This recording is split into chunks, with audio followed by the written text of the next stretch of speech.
taking control, shoveling dirt in every hole. Predators to condemn your soul, watching you and watching me. We're all connected but separated, misunderstood and so frustrated. A million armies of one have invaded, watching you and watching me. We live behind glass curtains that act like nothing's wrong. Soon you will belong. I know you're out there somewhere. We've watched you for so long. Wait for you to fall. We'll expose you all. I know you're out there somewhere. Watching me. The little brother wants to make headlines, be immortalized. Everyone's got an electric eye with the digital spies. They've watched you for so long. I know you're out there somewhere watching me.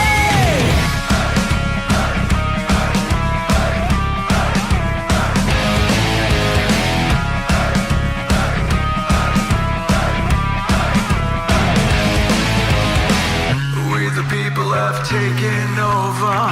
We the people are little brother, standing by to dethrone each other, watching you and watching me. Paranoid, the lens is our weapon, desensitized in our lust for attention, democratized by our voyeur obsessions, watching you and watching me. Slaves to perfection, don't let them project you as you are. Feel your every flaw. I know you're out there somewhere. We've watched you for so long. Wait for you to fall. We'll expose you all. I know you're out there somewhere watching me. Little brother wants to make headlines, be immortalized. Everyone's got an electric eye with the digital spies. They've watched you for so long. I know you're out there somewhere watching me.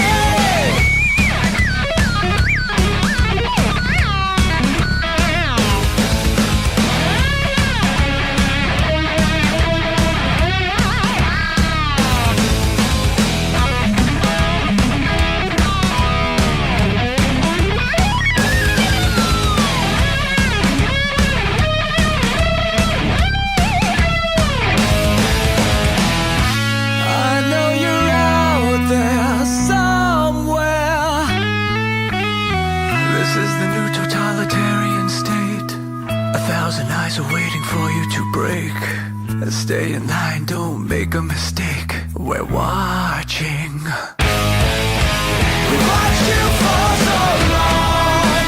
We wait for you to fall. We will expose you all. I know you're out there somewhere watching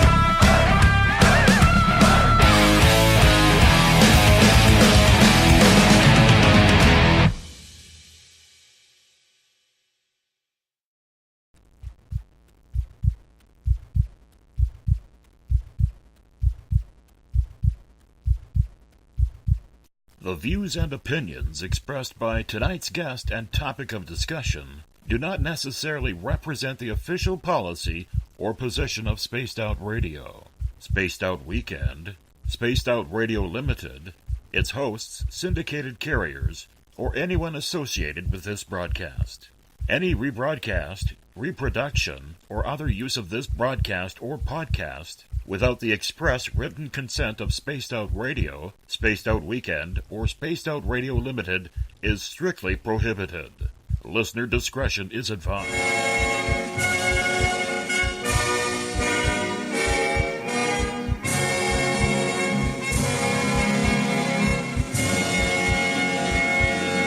Game on! Game on!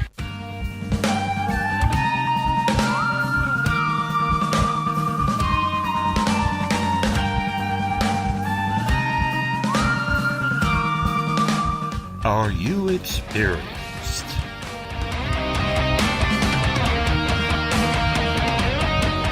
From high atop the mountains of British Columbia to you, listening around the world, this is Spaced Out Radio with host Dave Scott.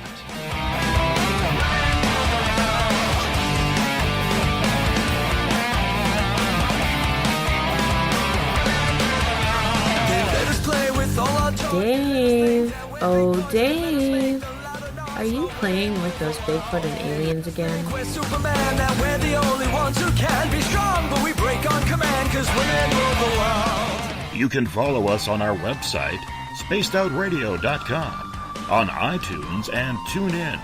Follow Dave on Twitter at Spaced Out Radio, on Facebook at Spaced Out Radio Show, or on our YouTube channel, Spaced Out Radio Show. I'm just a fool for you, for you.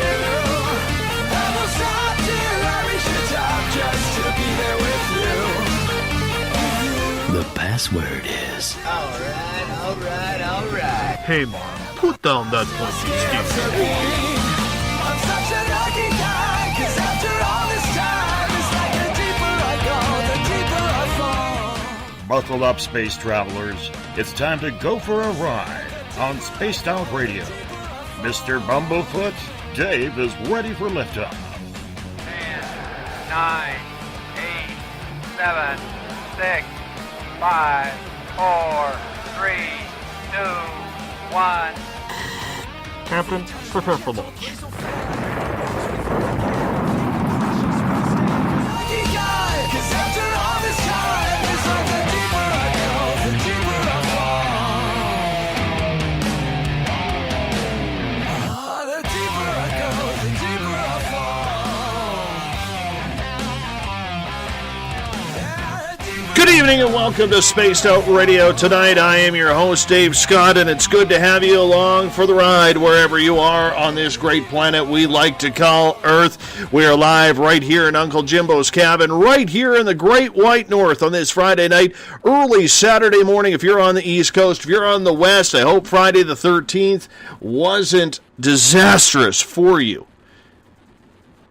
For me, it was a daytime job change. And that was scary as hell. But that's okay. We did it. And I made a change. Hey, let's welcome in everyone listening in on SpaceOutRadio.com, on Spreaker, on the United Public Radio Network, Renegade Talk Radio, the High Plains Talk Radio Network, and on Revolution Radio. As we do this thing every night of the week, rocking in and out of every show, thanks to our resident guitar god, Mr. Ron Bumblefoot THAL, formerly of Guns N' Roses, currently of Art of Anarchy.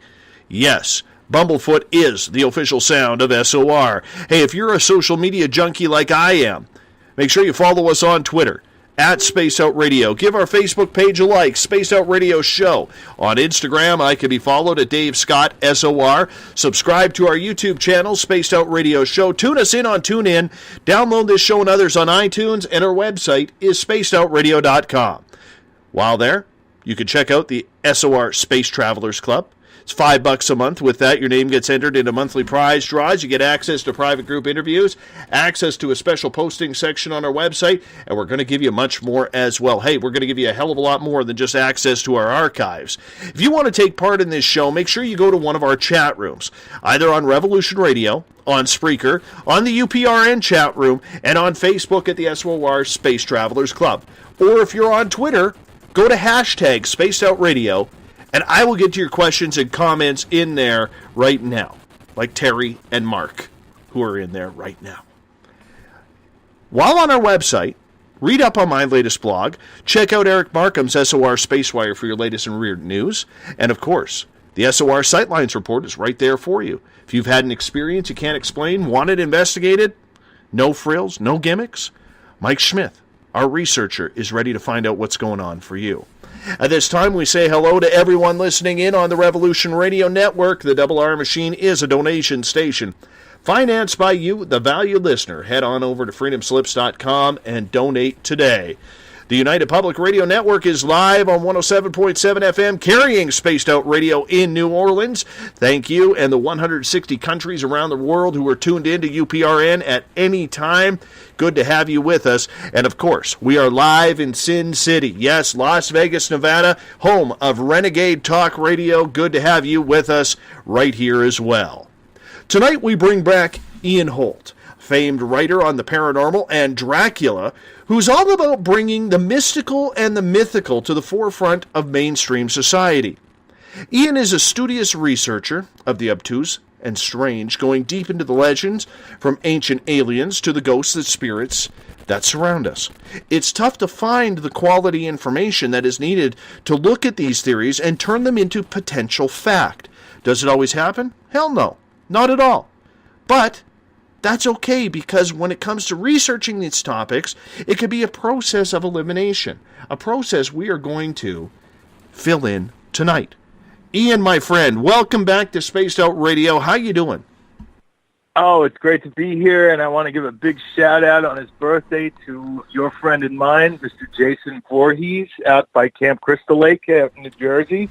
On his Friday the 13th birthday. Big hockey fan he is. He's a big hockey fan. Yes. And I like that. I like that. You know, Ian, before we get started, I have to say this publicly.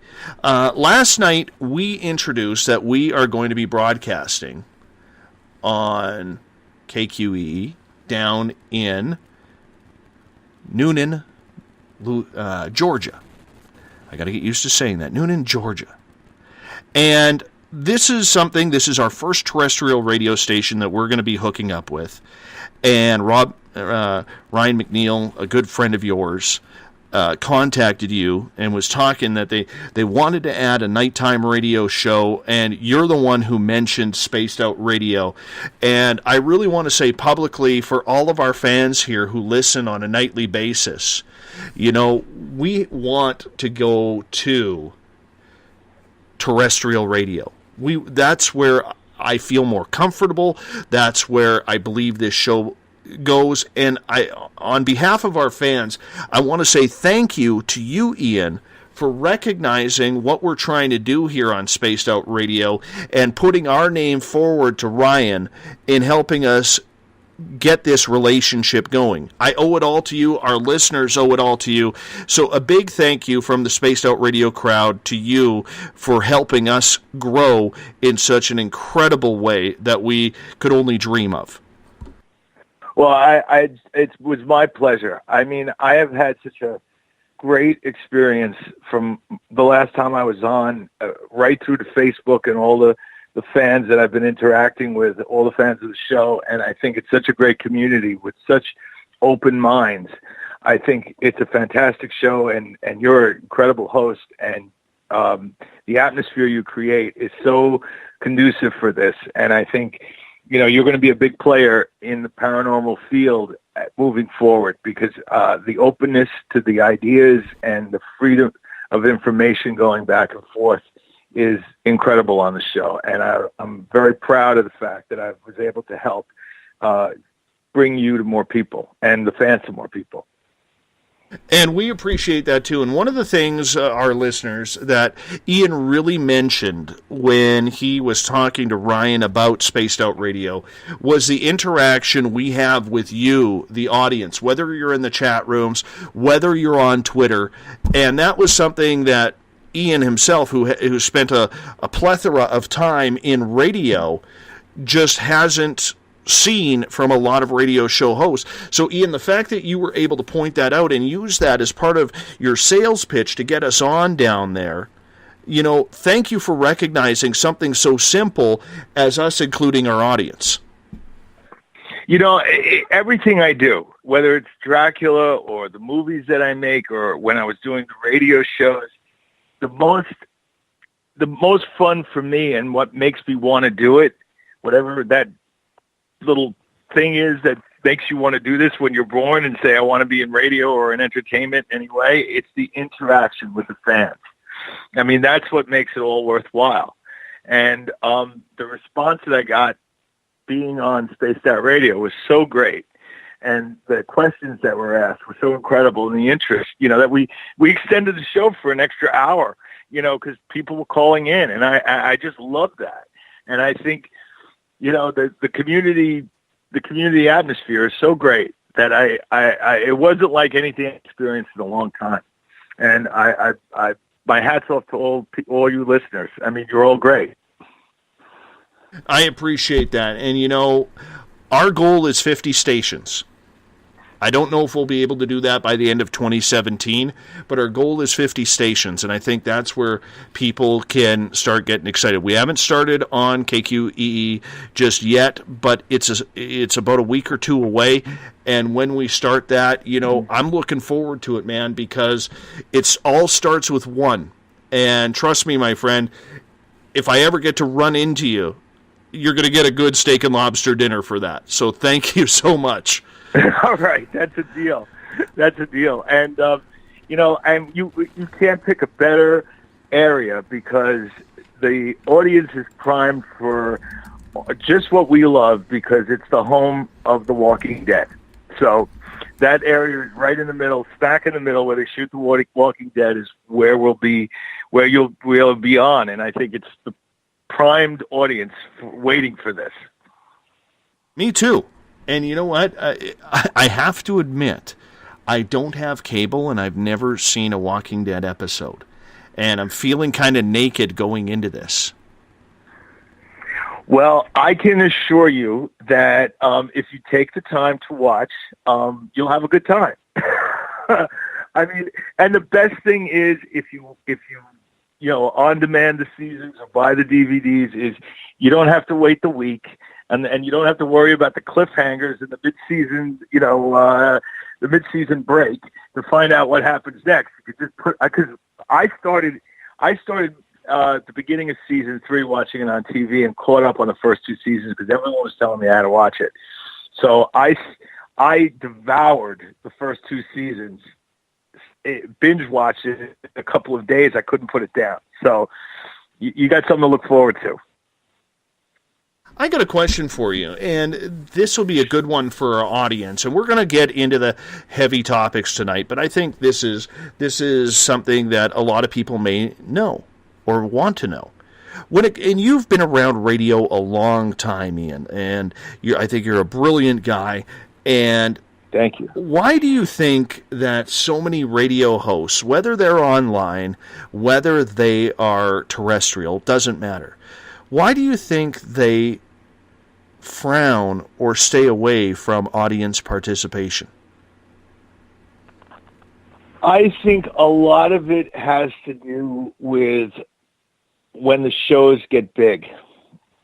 When we started on Hot 97, moving from Yo MTV Raps to doing the morning show in New York, no one expected anything from us. Just like when we got on Yo MTV Raps weekdays, from the weekend show, no one expected anything, and you start building an interaction with the fans and you start knowing them. Something terrible happens with success is the audience grows to such a large number, especially in New York City, that you lose that group feeling, that all of us fighting towards something and knowing every fan's name. It happened, they talk about it on the X-Files. They knew every fan that was tweeting, who was writing in and talking about the shows, and all that kind of gets lost once you get big stars on and you get this huge audience and there's thousands of people and you lose the faces. I mean, even on my book tour for Undead, when we started, it was massive crowds, and then we started doing small bookstores, and I got time to talk to everyone, and it was great. Then we went to Paris and got mobbed by 3,000 people, and I had to sign so fast to get everyone through. They kept us there on the Champs-Elysees at the Virgin Atlantic store. We were supposed to be there an hour. We were there for 4 hours. And the one thing was they had the police there pushing everyone through, so it was like a sign and go. And, you know, as things get bigger, it becomes harder to keep that relationship. And as a host, your commitments become huge because you are asked to make appearances and be places and do interviews yourself to promote the show. And your time becomes limited. And the worst thing is, you know, like at Comic-Con, you want to talk to everyone and you have an agent or a manager or a publicist. Oh, you got your next appearance. You got to move. And you appear rude to people by just walking away, that you have to go in the middle of, you know, short conversations. And it's tough because it's the best part of it is the fans. That's what we do it for. I mean, I started, you know, acting in theater, so the immediate reaction of the audience was something that I loved. And as you get into movies, it becomes harder because your audience is much bigger and you're kind of removed from them, and how do they get in touch with you? And, you know, remember I started before there was social media, you know, so social media makes it easier, but, you know, with success comes distance, and that's always the tough part. So it's a struggle to really keep in touch with the fans on a regular basis, just by the number of hours in the day and the amount of people that are contacting you. So, you know, as you get bigger, you know, the fans should never think that you care about them less. It's, you know, their love of you has created a monster in some ways. Well, you know what? I do have a plan. I have figured out a plan for our hardcore audience members that are here every night. I'm going to, you know, for those who are in the SOR Space Travelers Club on Facebook, and you're a part of that. I've seen you in there a number of times, chatting away with the fans and everything. What I end up doing is I'm going to lock down that room. So that way, the hardcore fans who actually, you know, are here each and every night, they have that ability to listen to us and chat with me directly, because you know what? They've earned it. Same as our fans on Spreaker. You know, we'll have to get them maybe transferred over or figure something else out. You know, Twitter is going to happen because I got Twitter right in front of me, so that makes it a little bit easier. But for those who are you know, really hardcore into this show here every night, and there's a plethora of people who do that. You know, plethora is our word of this show. And so as many times as we can use it tonight, we're going to have a real drunk crowd, because that's the drinking word of the show. You know, but, you know, when we have all these people who have donated their time, and Ian, you know as well as I do, the most important thing a person can give you is their time. Absolutely. And I am still amazed every single night how I see people in these chat rooms, and I can't believe it. I've been doing this for 2 years now, and that isn't a long time, but I've been doing this for 2 years. And to see the names on Spreaker, to see the names on the Space Travelers, you know, we're getting some on UPRN now, we're getting some on Revolution Radio, and we're obviously have expanded our chat map down to Twitter now. You know, and when you see all these people who are donating the most precious thing they have, which is time, to this show and to me, you know, you got to keep that core group together somehow. So we are going to, if we are blessed enough to have this show explode, we are going to keep that core group of people together, and they're going to have a direct line to me because they deserve it. They were here at the beginning. Absolutely. You know, I will say that, you know, I do a lot of work with Public Enemy, and I have a documentary that I'm doing with them coming out in the early days when they were known as Spectrum City, and how they formed and how they moved from, you know, party rap to political rap and changed the world, basically. But the one thing that I noticed at whatever concert I go to, Chuck and Flav and the guys, they'll spend hours after the concert meeting everyone. As long as people are there waiting, they'll stay there. After the concert, whether it's 2, 3 in the morning, they'll make sure they meet everyone that wants to meet them and sign whatever they want them to sign. And they've always been an inspiration for me on that. that we must never forget that we're very lucky to do what we do, a job that we love so much, and we couldn't do it without the fans. And I always, even if it's a negative, I don't mind. If there's something I did you don't like, I want to hear it. I want to discuss it with you. How can we make it better all the time?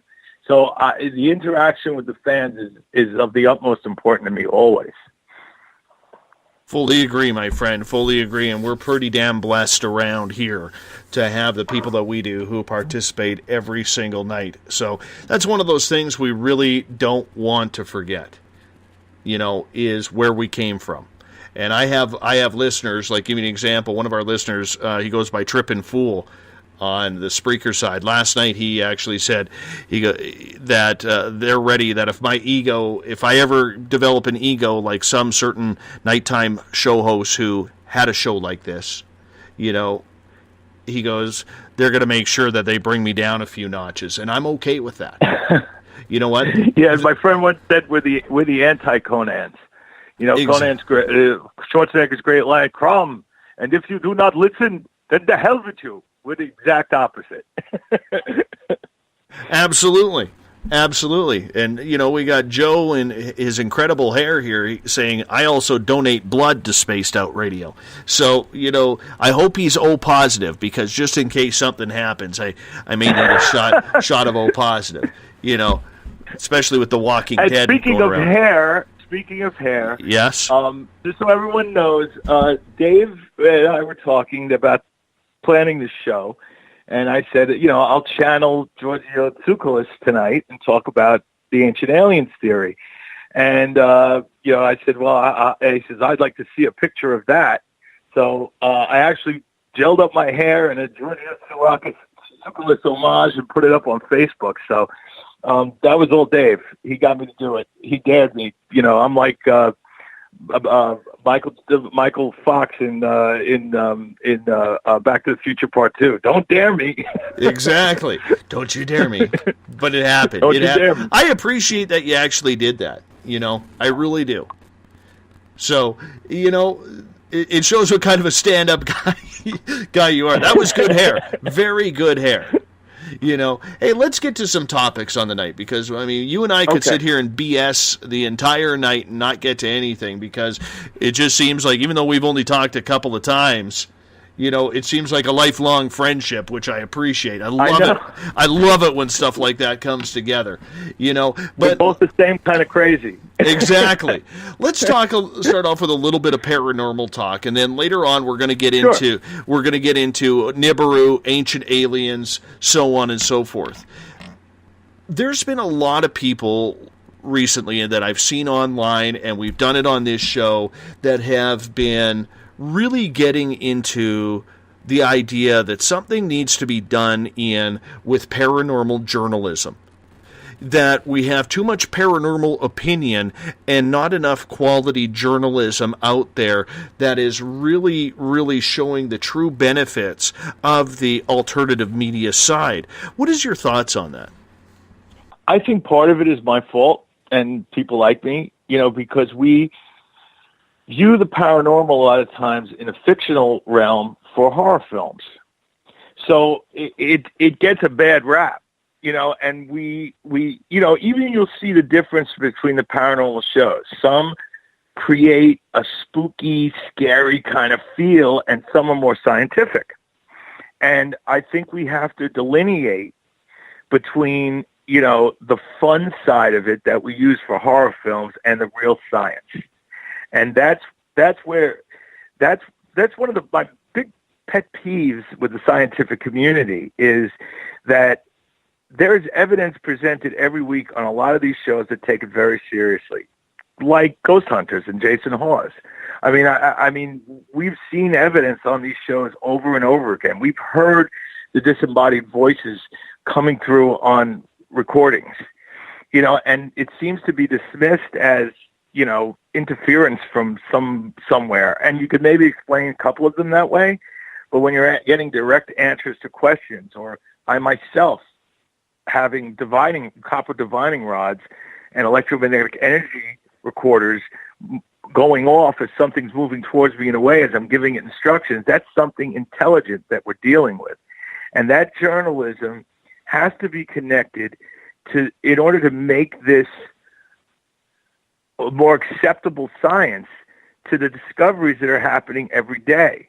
I mean, we are finding out from scientific discoveries that there are other dimensions. These theories are being proven, and that they can cross into each other. So if there is another realm, you know, no matter in the universe is destroyed. Everything is recycled. Every bit of stardust is recycled. Every bit of matter.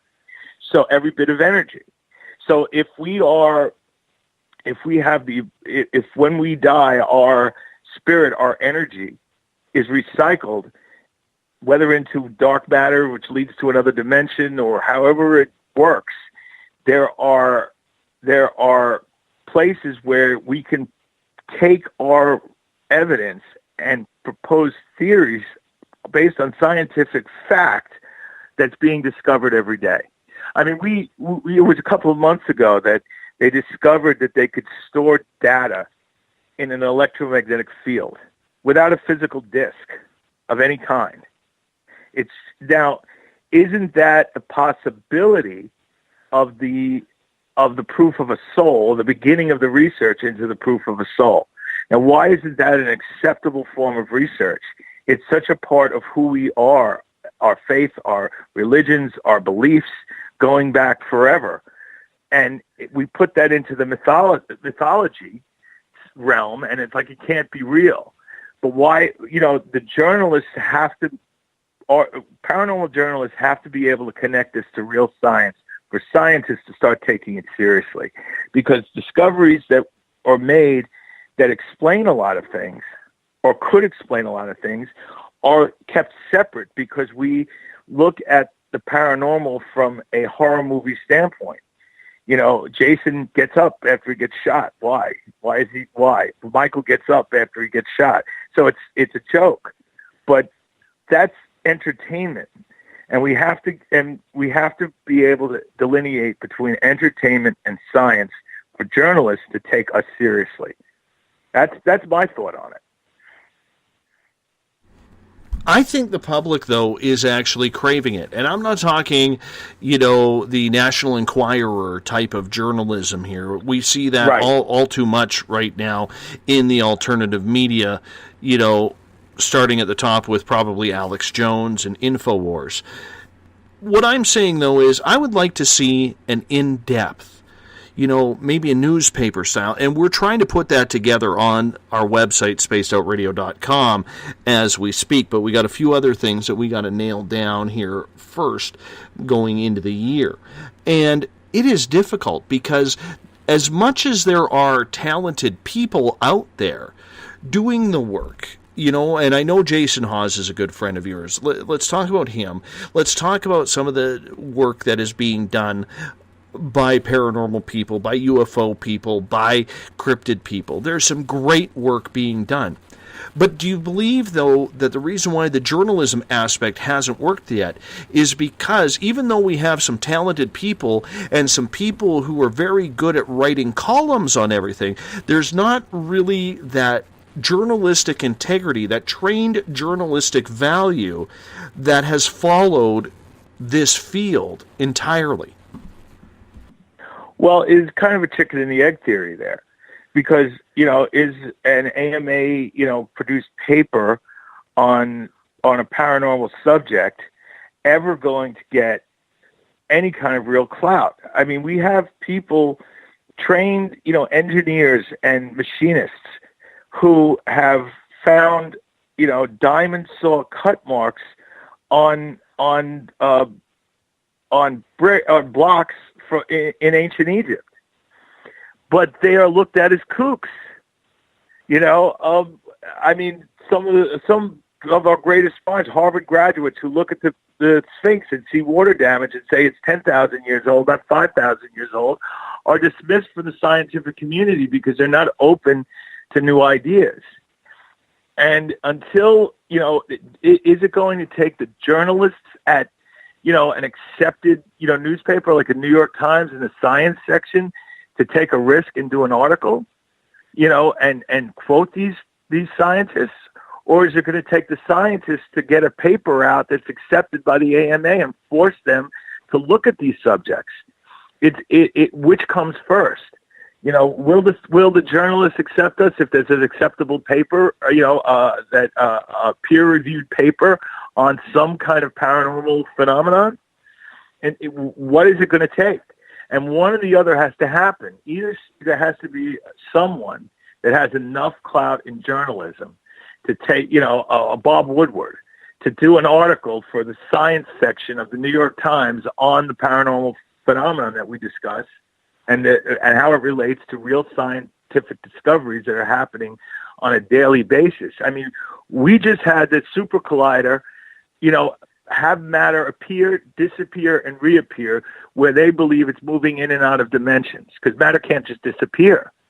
Now, if that's the proof of other dimensions, then why can't, these things we're seeing, if we know the dimensions can move between each other, why isn't that an acceptable subject? It's like when I watch What on Earth Is It on the Science Channel? Whatever crazy thing it is that they're seeing in the satellite, someone always mentions, oh yeah, the crazy people online are talking that it might be a spaceship, or something paranormal. And they blow it off like it's a joke. They throw it in there to get the audience our audience to listen, but they don't take it seriously. And that's the problem. I mean, even in Ghostbusters, as jokey as that movie is, they're talking about real stuff. When the techno babble that Dan Aykroyd's blowing off in that movie has some scientific studies in it.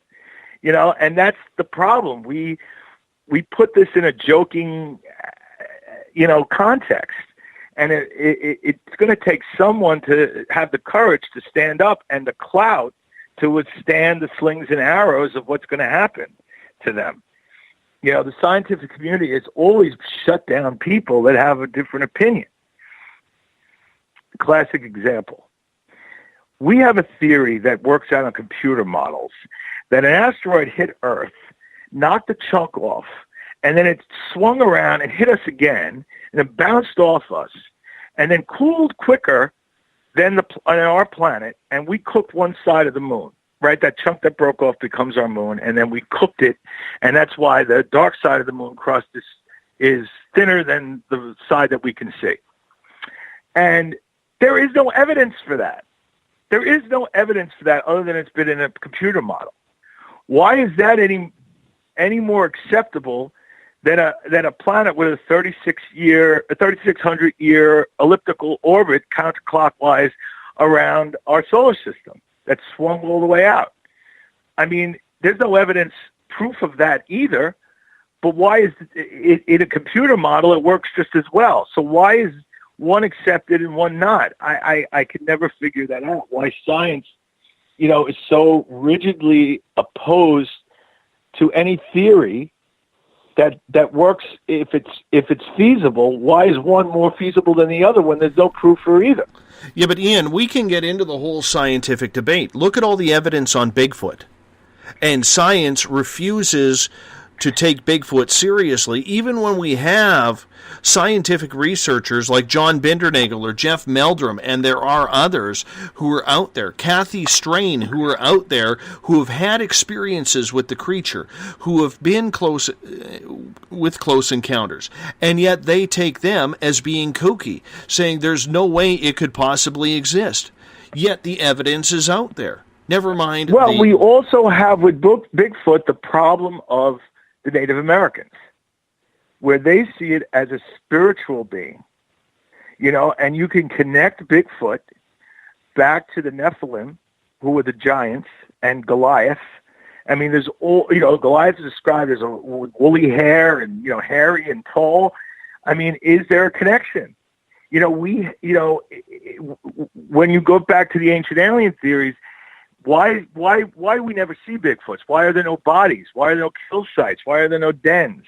They find these things that could be dens, but there's never any physical evidence. Now, if it ties into an ancient alien theory, and let's say the ancient alien theory is correct, and Bigfoot is one of the species that we were genetically engineered by the Anunnaki, or a descendant of the Nephilim and taken up into space, it's like we always hear in the Bible, they're taken alive up into heaven, right?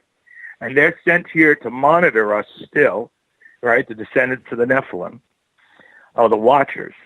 If that's all part of it, and why we can't find them, we're all, Bigfoot creates a paradox, not just as if it's just a physical animal that's out there, fine.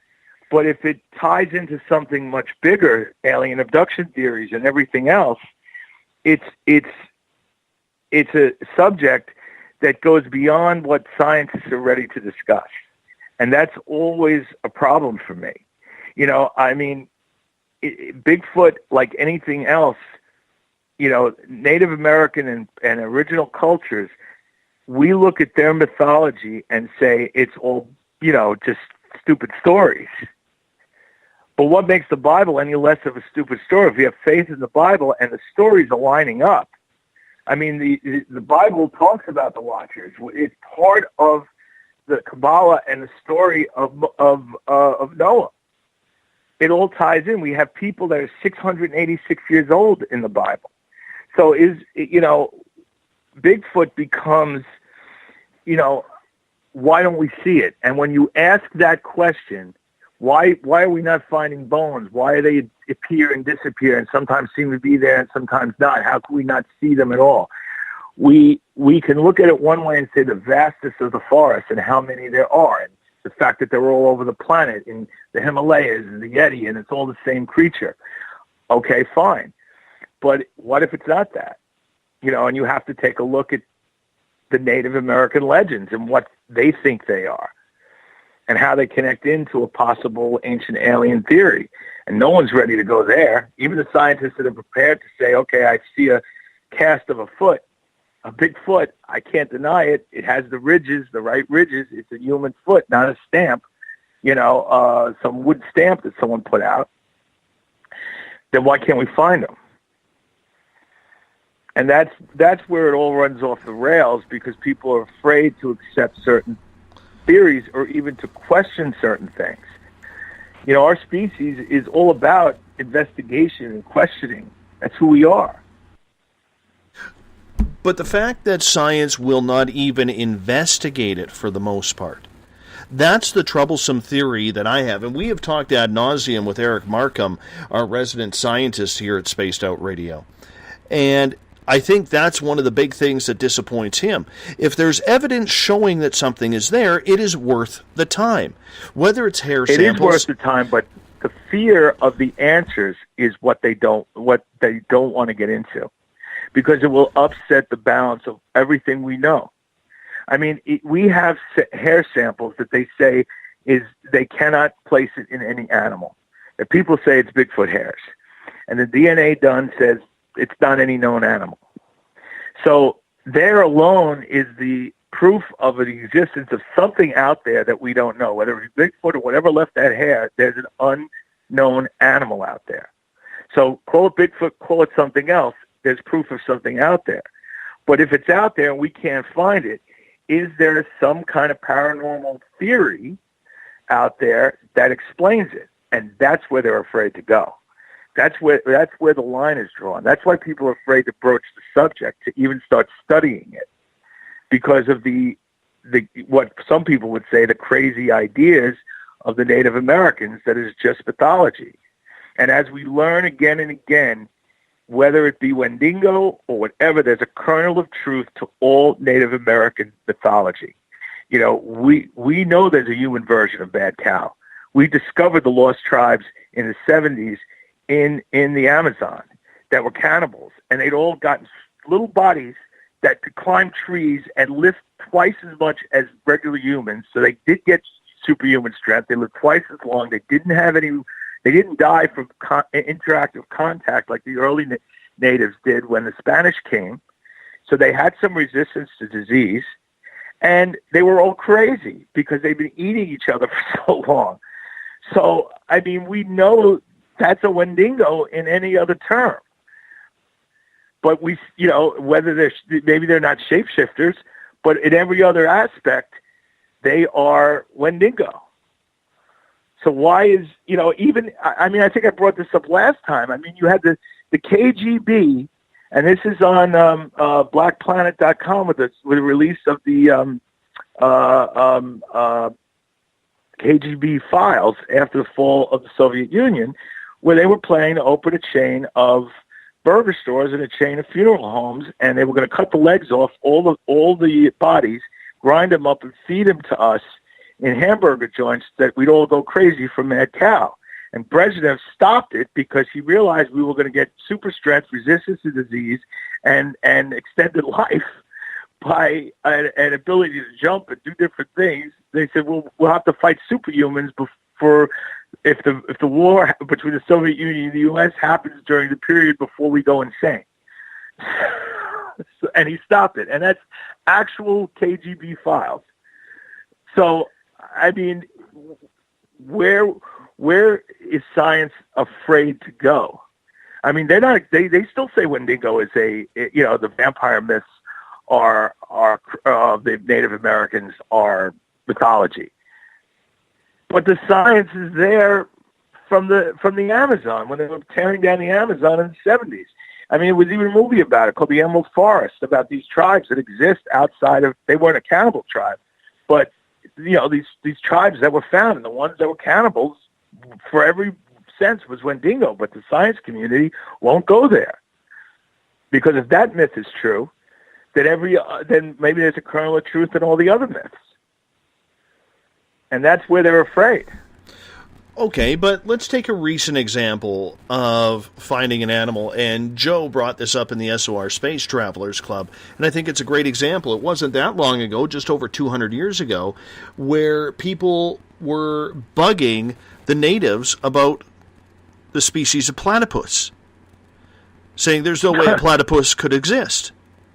And yet, sure enough, in 1799, the white man discovers the platypus down in Australia, or in that area, pardon me if I'm wrong, and boom, all of a sudden we have a new creature.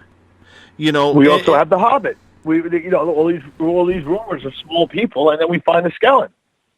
And now we know there was a species of humans called Hobbit, which threw the entire evolutionary theory into imbalance over one skeleton. It's the same thing. In those theories, they couldn't deny it. You were getting a real creature. The coelacanth, the same thing. They were convinced the coelacanth was extinct, and then they find it alive. And when you're confronted with that kind of proof, it's hard. You can't deny it anymore.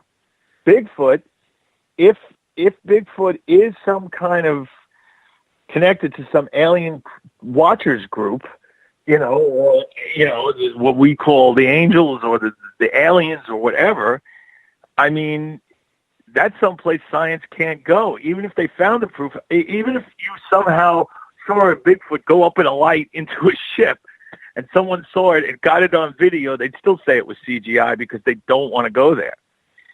The entire, there were Defense Department reports that any time there's any kind of inkling of alien life, the existence of any kind of paranormal or alien life that throws into question the religious and order of the planet, we're looking at chaos.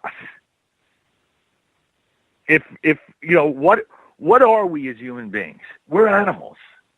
What holds us in place from doing things that animals do is the rule of law and the threat of jail and prison and punishment, and religious law, religious moral codes, the Ten Commandments and so forth. If those things are not worth the paper they're written on, then how do you control society? I love the go ahead. Go ahead. No, I was going to say, if we're not a bunch of governments, but one planet in a system of many entities out there, then we're planetary. All governments collapse, all government control collapse, and we become one planet. So, I mean, the chaos that could ensue from any of these discoveries ever being proven is an incentive to not investigate it, because you don't want to go there, because we don't know what'll happen. I love this comment from John T. at hashtag Spaced Out Radio on Twitter, and I think he nails it. He says, Ian, you are so right. Journalistic and scientific shaming is a real barrier to honest investigations. Is that really what it's all come down to? Is shaming if your opinion is wrong? Because if it does... Dude, if we have a differing opinion on a simple policy on Facebook, you get the trolls and the angry people that tell you to die, your head should be cut off, call you all kinds of names because you differ from someone else's opinion. Can you imagine what would happen on a big scale? You know, we have so closed ourselves off into our little groups that we all think alike because we find each other online. That's one of the great things about, you know, when you go on the Spaced Out Radio Facebook page, you're having people having a discussion, a thoughtful debate without calling each other's names and want to kill each other for having a different opinion. I get that, and social media has probably been a huge burden in regards to that, if not the worst burden. But it still doesn't take away from the idea that if you're a scientist, your job is to take those subjects and prove them whether or not they are real or not. If you're a journalist... But scientists are dependent upon grants, between having a tenure, and all that can be threatened when you say something that people consider crazy, because there are 20 other people that are out for that same money, for the same corporations and government grants, and it's easy for them to call you a kook because you said it. It doesn't matter if they think you're kooky or what you said was kooky or not. There may be some real theory in it, but it allows them ammunition to say, I should get this grant over you. So as long as we have money in the equation, and you know, will an Apple say, I'm going to put my money with a guy who believes, you know, that Bigfoot is, a watcher, descendant of the giants and Goliath and the Nephilim, over a guy that says Bigfoot doesn't exist? It's safer to say Bigfoot doesn't exist because the shaming leads to protest and people going, why are you giving money to this guy? Because they are the haters out there and the disbelievers. And, you know, again, we are caught in this catch-22 of science versus faith, in a false argument created by politicians to create rifts between us to gain not only political donations, but political clout for the people that are less informed. And what I mean by that very simply is there is no debate between creationism and Darwinism. It's the same thing.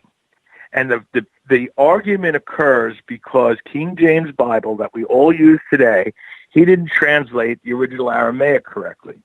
The original Aramaic does not say on the first day God created the heaven and the earth. The actual translation is the first age. And since we all don't know what an age, how long an age is that they're referring to, it could be 5,000 years or 25 million years. So the whole debate that science and faith cannot coexist is absolute malarkey. In fact, the man who discovered the Big Bang Theory was a priest. He was a scientist and a priest at the Vatican. He was an astronomer, and he discovered the Big Bang Theory, and it was approved by the Pope because the Pope said, we can never know what happened 1 second before the Big Bang. Was it a chemical reaction or the finger of God? So he saw no conflict in it. This is a political mechanism to divide us and gain political contributions. And as long as the conservatives and the liberals are divided, it's money for these people and power and re-election. And that's what it's all about. Our society has come, as long as there's money in politics, we can't get ahead on anything because we're in two diametrically opposed camps. And what both camps don't realize is the best government, was always a combination of conservative and liberal theories. And we could never get back to that place because of ideological purity. And it's the same thing in science. If you take a position of on anything with aliens, you're calling into question people's faith. And there's a large chunk of society that's going to attack you because their faith is strong, because they believe there's a rift between science and faith because of King James. And they're wrong. And I wish, if we could start with journalism anywhere, I wish we could start there. Because at least theories would be more accepted, because we're not challenging faith. I think journalism, though, could be fixed a lot easier than science. And the reason why I think it could, Ian, is because I know, and I've interviewed professors of journalism on this show. And being a journalist myself, I know quite a few journalists, and we've discussed this topic. Okay? A journalist's job is to stay down the middle. But unfortunately, over the last 10, 15 years, we've seen them skew politically, especially in the United States. We've seen them skew politically one way or another. And the station has either become a left-leaning station or a right-leaning station. And if the journalists decided to go back to college, where the instructors are teaching them, your job is to remain unbiased. Your job is to call it down the middle. Just by going to college, you're an elitist. You're an elitist, and they don't take what you say seriously. If you're going to Harvard, you're an elite, and you're not a regular person. So they use that to dismiss you. And journalism today, you're basically the Barnum and Bailey Circus ringmaster, where you put one guy from the left to spew his lies and spin, and one guy from the right to spew his lies and spin. The journalist is supposed to tell us the truth, but there is no more truth, because everything is looked at through, a prism, and everything's bent. There is no more truth. I mean, you go online and Hillary Clinton killed, 9 or to some places 20 people. And that's accepted as truth by a large portion of the community. Donald Trump is member of the Ku Klux Klan. And it's bunk on both sides. Neither of that is true. But people think it is. And there's no journalist like Walter Cronkite that has our faith. Journalism is we don't get our journalists today from newspapers that grew up, actually doing journalism and have journalistic ethics.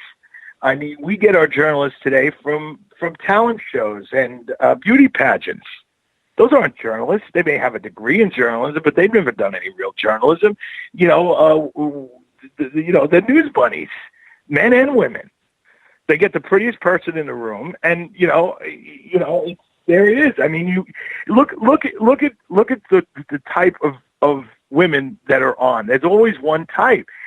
Why is it that a woman's looks depend upon what her quality of being a journalist? It should have nothing to do with looks. It should have nothing to do with how short her skirt is, whether there's a light on under the desk or not to show off her legs. Men, it's the same guy over and over again. The light-skinned black guy with the green eyes. He gets the job every time. I mean, and it was one on every station, and it's taking people's a look like we're casting a movie. If you can't get Brad Pitt, you get Charlie Hunnam. I mean, we're casting journalists the way we cast movies. In a lot of ways, it's prejudiced and racist and everything else besides all that. And we don't have that voice, Edward R. Murrow, Walter Cronkite. We don't have that guy anymore. And that's the damn Very shame. true. I mean, you can listen to the spin on both sides, but why even bother? You know what they're going to say before they say it. So why even have them on? Just have your news anchor tell us the truth. My friend, that's why But you and I he'll get have crucified. That's why you and I have a career in radio. We don't have that television look. Yes, I'm like I was told when I started acting, I got the subway guy look. I look more like Sylvester Stallone or De Niro or Pacino than I do, polished, guy on the news. And quite frankly, I mean, how someone looks, that they got to be in the right suit, and the right tie, and they all sound the same and talk the same. That has no bearing to me on whether what they're telling me is true. I mean, I listen to the news and I'm flipping channels, and God help me, when I stop on TMZ, I can't tell the difference anymore. You know what? We only got about 90 seconds before we go to break, and I have to tell you this story. When I decided to go back to college after giving a run at trying to make it in the real world without an education and realized how stupid that was, I go into this interview room with 4 broadcasting professionals to try and get into journalism school in Vancouver. And the oldest guy of the group, his name's Robin Piercy. Die-hard Montreal Canadiens fan. Die-hard. And so he's reading my resume, and it shows that I've been a hockey coach and that I've trained any current players that have been drafted into the NHL and so on and so forth, and I've done some media for hockey teams, blah, blah, blah, blah, blah. And he says, okay, Dave, I got one question for you. Yes or no, do you like the Montreal Canadiens? And I sat there. And very sheepishly I said, no. And he took my resume and he whipped it at me and he says, get the F out of here. You're not making it into this program. And I sat there and I almost cried, because knowing this is in my opinion, my last shot at college. And the entire panel starts laughing at his move. And then he starts laughing, comes up and gives me a big hug, and he says, welcome to the course. The problem, I mean, that's a great story, but the problem today is that guy wouldn't come up and give you the hug. He would really knock you out of the course. Absolutely. And on that note, we're going to hop out for our first break of the night. Ian Holt is with us. We're going to talk more Bigfoot. I know there's some Bigfoot questions lining up here. We're going to talk more Bigfoot and get into more paranormal and Nibiru later on in the show. Would you like to become one of our space travelers? All you have to do is click on the Space Travelers icon at spacedoutradio.com. For only $5 a month, you can get access to some great prizes, as well as private monthly shows, newsletters, and a members-only section on our website. Become a space traveler today. Looking for news beyond the mainstream news? Head to spacedoutradio.com and check out the SOR Spacewire. This is Spaced Out Radio's Eric Markham, news director for the SOR Spacewire. Daily, I will bring you intriguing stories and outlandish reports from what's going on around the world. UFO sightings, paranormal activity, conspiracies, alternative health, and so much more. And if you have news, email me at news@spacedoutradio.com. Have you had an experience you can't explain? Had a run-in with ghosts, maybe Bigfoot, or seen lights in the sky? Hi, I'm Mike Schmidt from the SOR Sightlines. I'm here to investigate your sighting. Head to spacedoutradio.com and fill out a report on the Sightlines. All your information is 100% confidential, and I will help you figure out what you've been seeing. File your report and let's find out the answers together. Visit purpleplates.com today. For over 40 years, the Purple Energy Plates have been delivering amazing results for their many customers. Inspired by the great genius Nikola Tesla, the harmony, healing, and energetic effects of the plates have proven over and over to be beneficial and often miraculous to thousands of customers. With their money-back guarantee and the many benefits, how can you afford not to get one?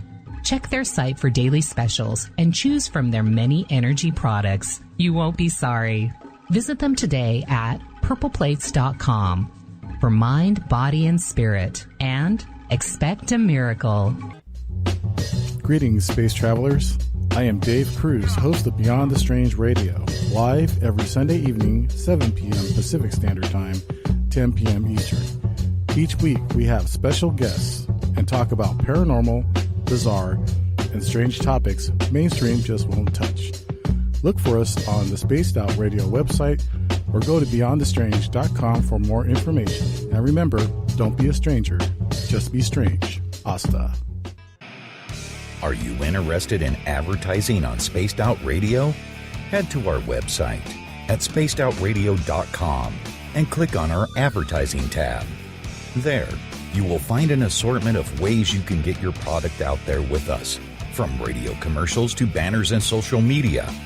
Have a product you like our hosts to endorse? We can do that too. Visit spacedoutradio.com for more details. Hi there. This is your medium, Joanna, from Spaced Out Weekend, 2 mediums and a large. I would love it if you would come and join us with host James Tyson every other Sunday on Spaced Out Weekend. Together, we will take your calls and your questions live. Our goal is to provide you with a positive outlook on deep questions that you may have. Questions regarding love, relationships, money, or whatever else is on your mind. Come and check us out at spacedoutradio.com. The sounds of wood knocking in the forest, odd happenings right out of a fictional world. These are the reports I love. Hi there, this is author Ronald Murphy, and I would love it if you join me and Spaced Out Radio host Dave Scott the second Wednesday of every month on our journey into the unknown land of cryptozoology at spacedoutradio.com. From Mothman to Frogman and everything in between. Hey, they don't call me the crypto guru for nothing. From British Columbia to Northern California, Pacific North Weird has Cascadia covered. Check out our feature videos at spacedoutradio.com, where I, Vincent Zunza, and my super sleuth partner Alexandra Sullivan track down the weird and strange stories from around the Pacific Northwest. From Bigfoot to Mel's Hole and everything in between. This is what makes life exciting. So why report the normal when we can report the Pacific North Weird? Right here at spacedoutradio.com. Oh, there's only one way to rock. Loud and proud. In high definition. Radio 702 rocks. Las Vegas. Every Saturday and Sunday night, as Dave Scott wanders aimlessly in the wilderness, you can come hang out with me, James Tyson, in Spaced Out Weekend. Starting at 9 p.m. Pacific, midnight Eastern, I'll take you along as we talk with some of the best experts in their fields. SpacedOutRadio.com is the place to find us. So sit down, relax, put your feet up. Enjoy the topics like the paranormal, supernatural, intuitiveness, and so much more. Hope to see you there. The views and opinions expressed by tonight's guest and topic of discussion do not necessarily represent the official policy or position of Spaced Out Radio, Spaced Out Weekend, Spaced Out Radio Limited, its hosts, syndicated carriers, or anyone associated with this broadcast. Would you like to connect with us? Head to spacedoutradio.com for all your latest show info. And hit us up on Twitter using the hashtag SpacedOutRadio. Now, back to Dave Scott and SOR.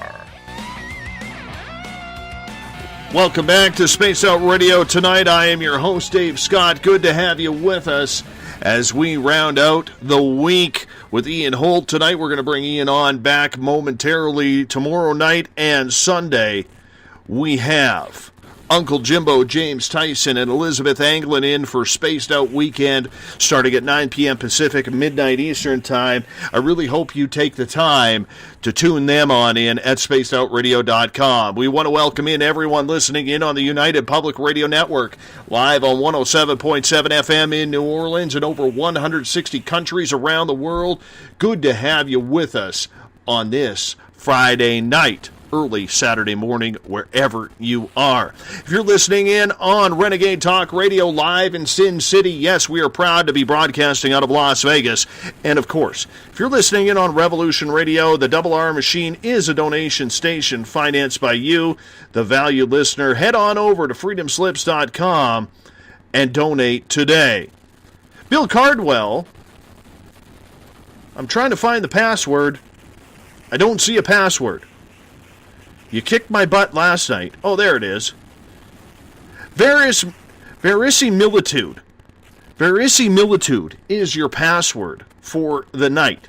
So make sure if you are an SOR space traveler, you use the password wisely.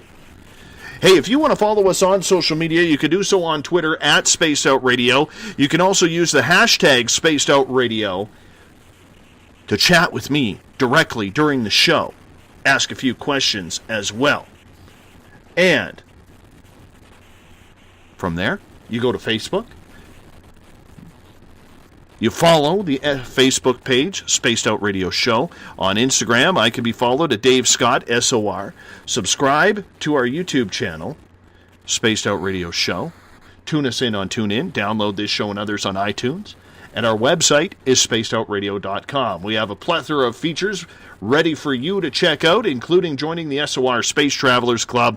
It is only $5 a month. Accomplished author Ian Holt is with us tonight on the mighty SOR. It's his second appearance. Ian, welcome back. Ian, are you there? He should be. My cheek hit the mute button. That's what happened. Oh, glad goodness. to be here. Goodness. I hate when that happens. I hate it too. And the new buttons on this iPhone 7 are in the worst place. I'm always lowering the volume with something where I know the feeling. I know the feeling. So I'm glad to be here. Thank you for having me back, and I'm excited about continuing on. All right. We got some Bigfoot questions from our audience because we mentioned Bigfoot earlier. And this one comes from Tripp, and he is asking, do you believe that Bigfoot could still be related to Neanderthals? I think they're more related to Gigantopithecus. I don't. Neanderthals are more human and smarter than we ever thought. We're finding out more and more about it. And one of the interesting discoveries in the past, 20 years is when Bill Clinton financed the mapping of the Human Genome Project. We found out that we intermated with Neanderthals, and there are remnants of Neanderthal DNA within us. So Neanderthals were more human than we thought. So I don't think Bigfoot is related to Neanderthals. I think, Bigfoot is either Gigantopithecus or some descendant of Gigantopithecus, if I had to put my best guess. And whether Gigantopithecus, back to the ancient alien theory, is a descendant of the Nephilim, I mean, that's an open debate. But Bigfoot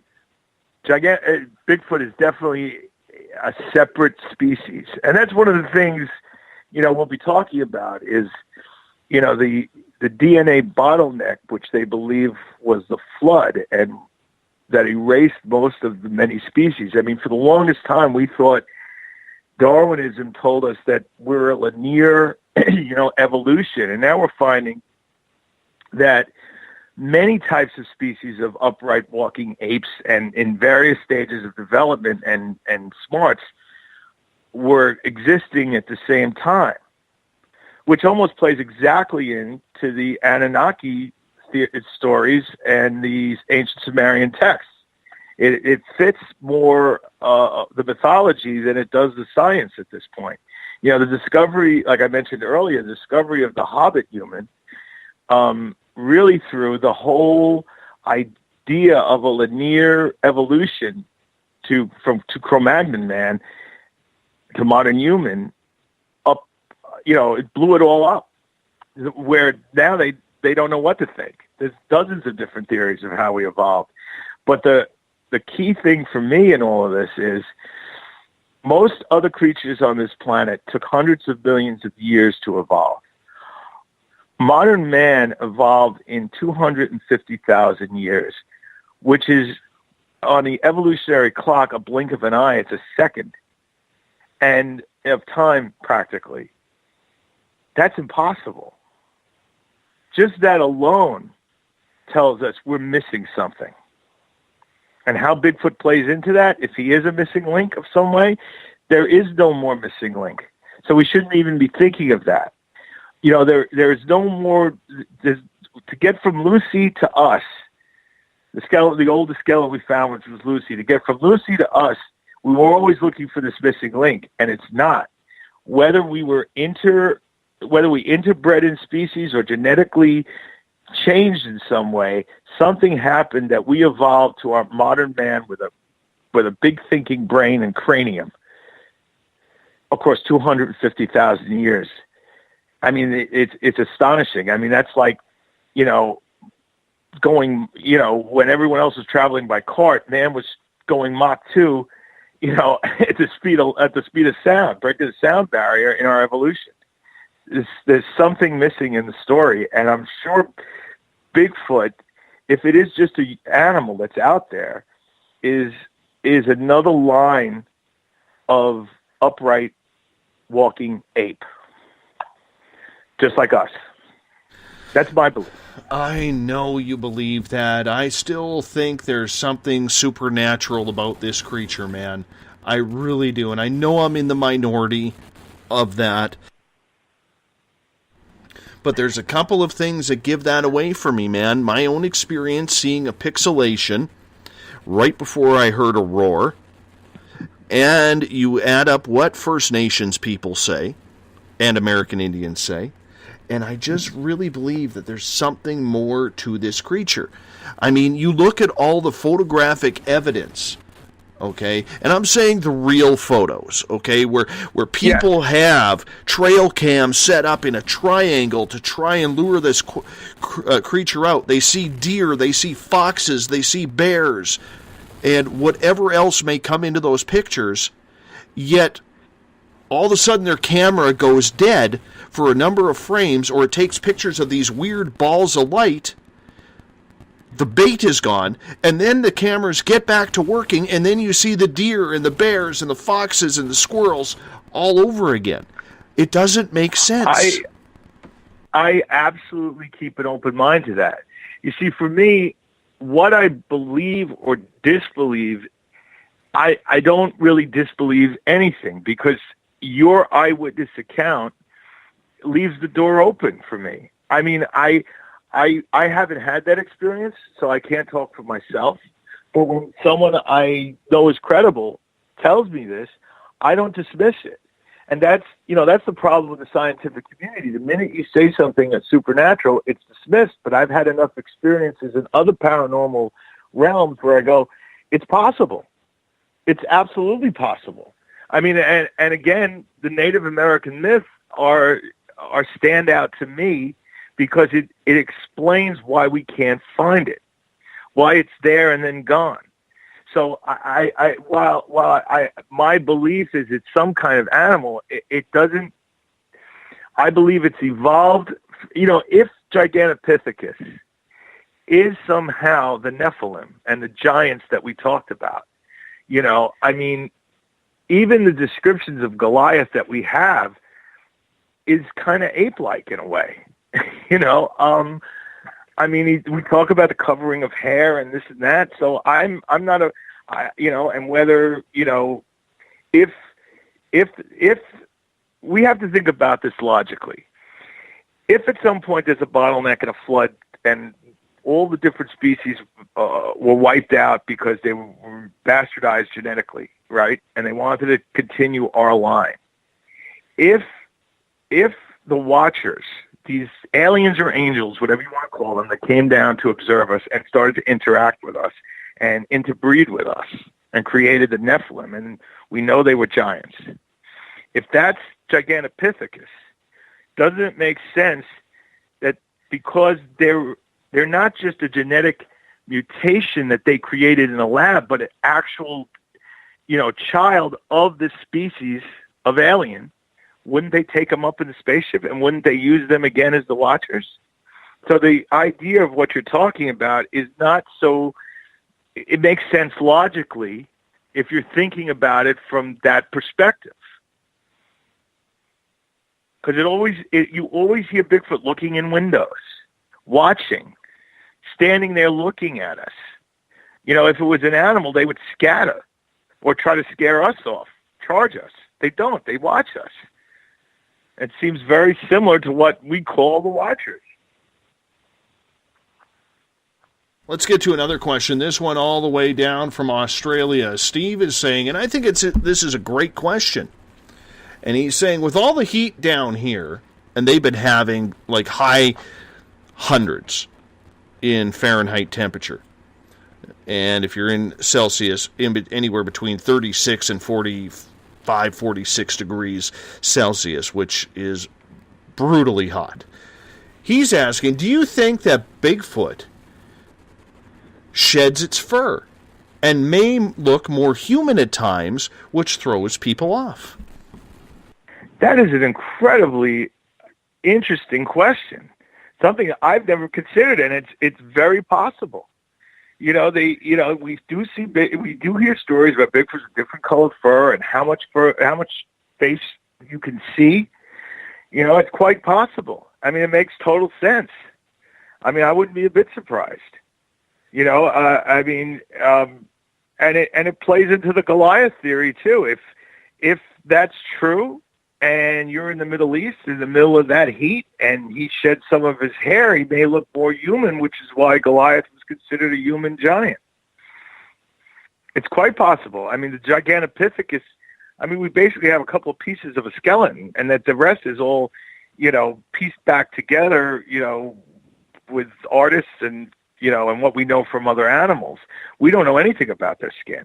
I mean, up until recently, we thought, Tyrannosaurus, the dinosaurs were like lizard skin. Now we think they have feathers because of recent discoveries. So we don't really know. Gigantopithecus may have a skeleton similar to an ape, but how ape-like was he? And they just discovered they also just discovered that dinosaurs didn't roar, that they seemed to coo like birds. Right. So, I mean, these are just initial, guesses. This is, again, my big pet peeve with the scientific community, that they make these assumptions based on ideas that have no more basis in fact or physical proof than another theory. And they accept one and not the other, and that bothers me tremendously. What makes you the decider? Who decides this? Who decides which crazy theory is more acceptable, especially when Occam Razor says the simplest explanation is probably the most likely? Could be. Let's get to another Bigfoot question. This one comes from Joe. We're never sure if it's Joe's hair or him actually asking, because he does have a fine mane of hair. And he is asking, is it possible, Ian, that Bigfoot, skunk ape, Almasty, Yeti, and all the rest are different things all lumped in together? I think it's possible. I also think it's possible that they are all descendants of the genetic experiments of a higher alien beings. I mean, we find more and more that these species existed separately.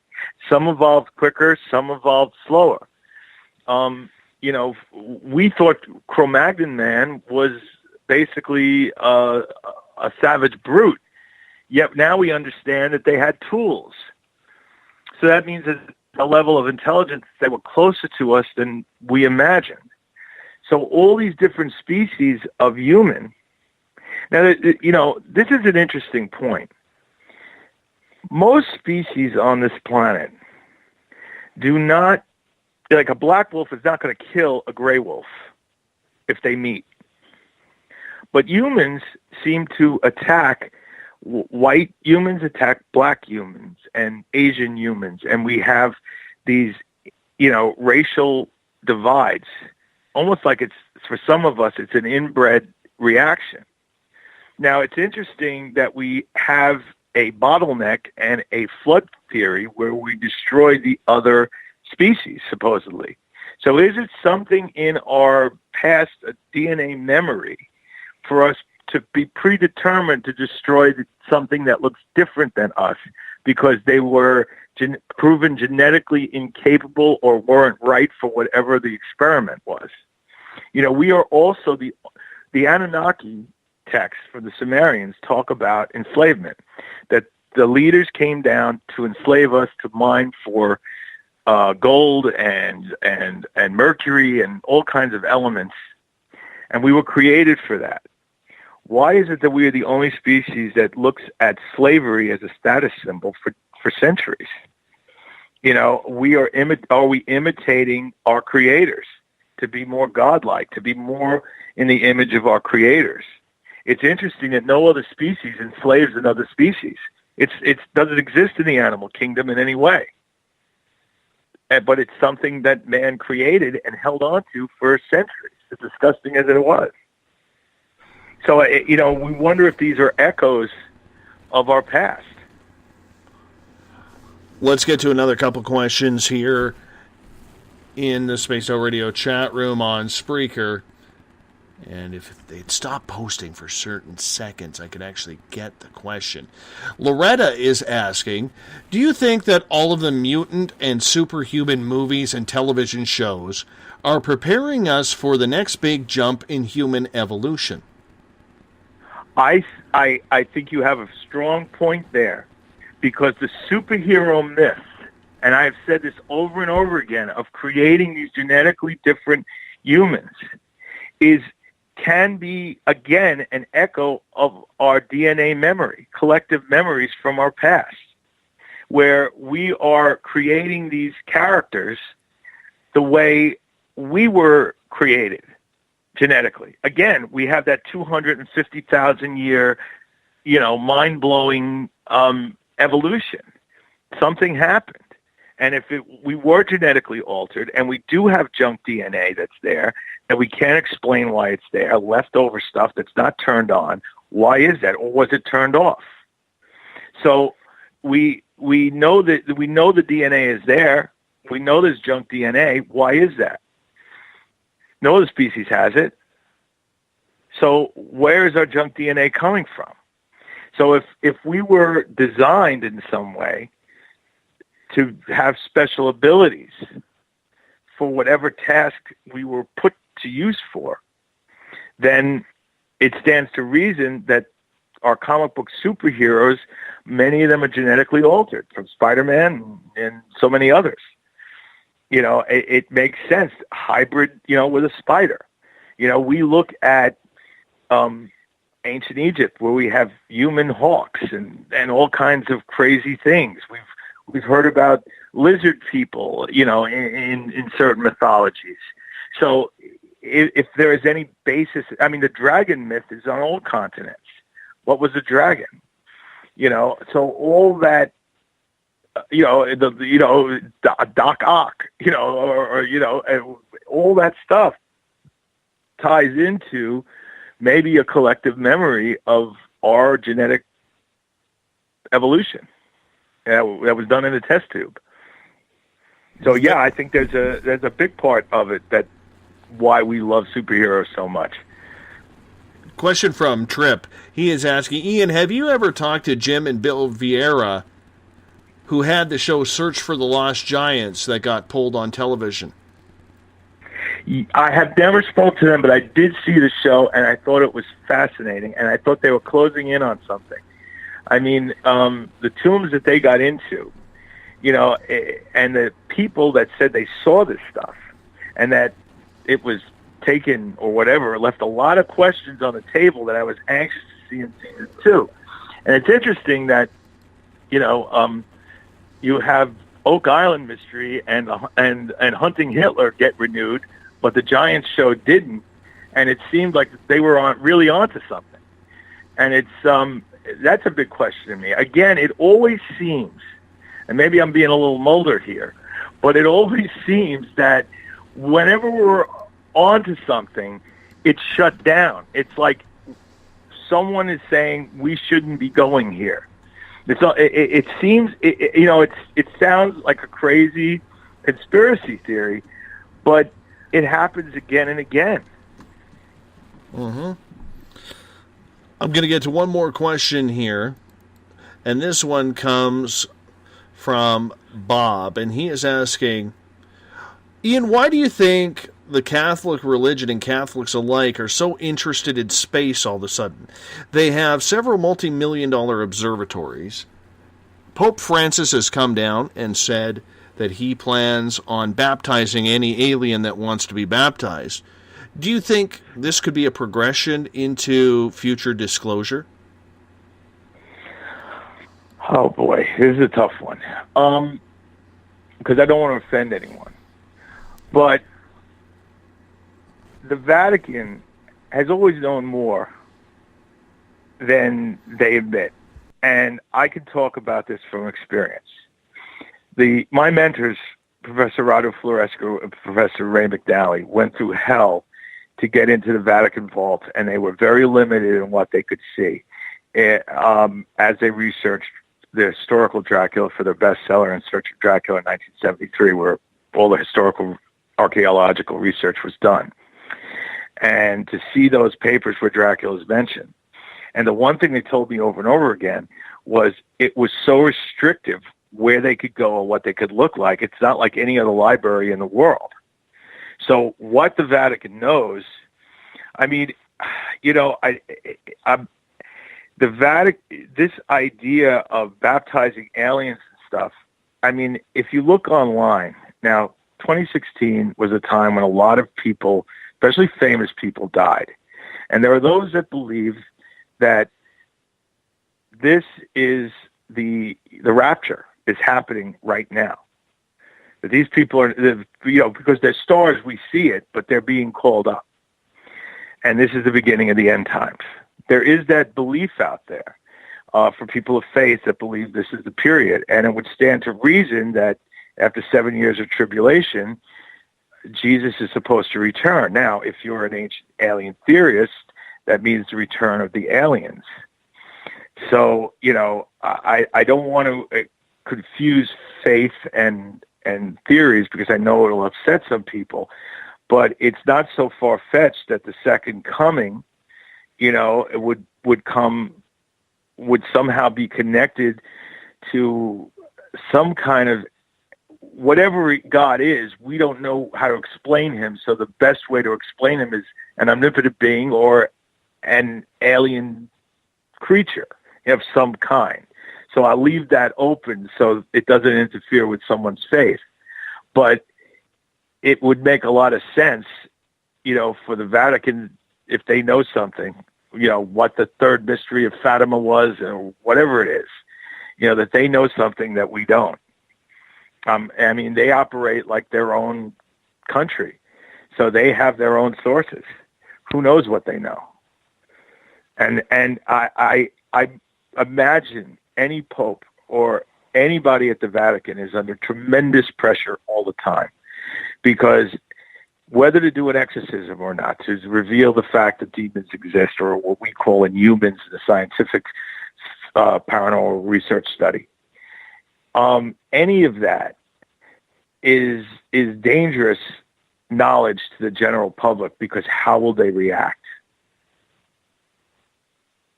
And I think they walk a very tight line. So when it comes to the ancient aliens theory, in regards to how this planet was put together, what is the link between spirituality, what is your observance and your research showing in regards to whether or not there could be any truth to this whatsoever? Okay. I'll take aliens out of it, and I'll just go to the fact that there are common mythologies. And we see pyramids on every continent. We see similarities in mythological stories. For example, the Brahmanas of Hinduism in India talk about a war in the skies or a war in heaven between two factions of aliens. The same story is told in Greek mythology with the Titans and the Olympians.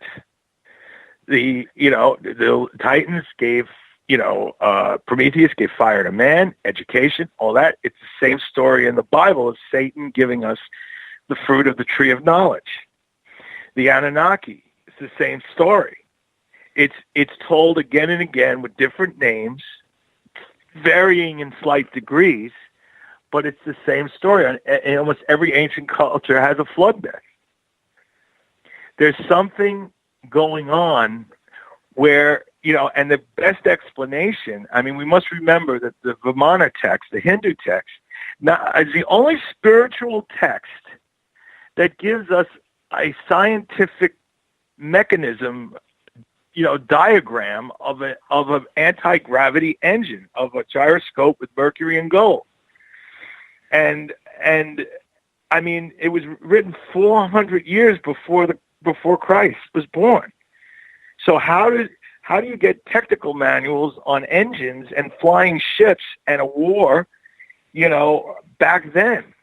It's remarkable to me. And Ezekiel, the wheels upon wheels. Well, isn't that flying saucers and lights fly? Exhaust is flames. I mean, we hear this all the time especially from Giorgio Tsoukalos on Ancient Aliens, but they're on the History Channel. But there is something to it where every culture is talking about this.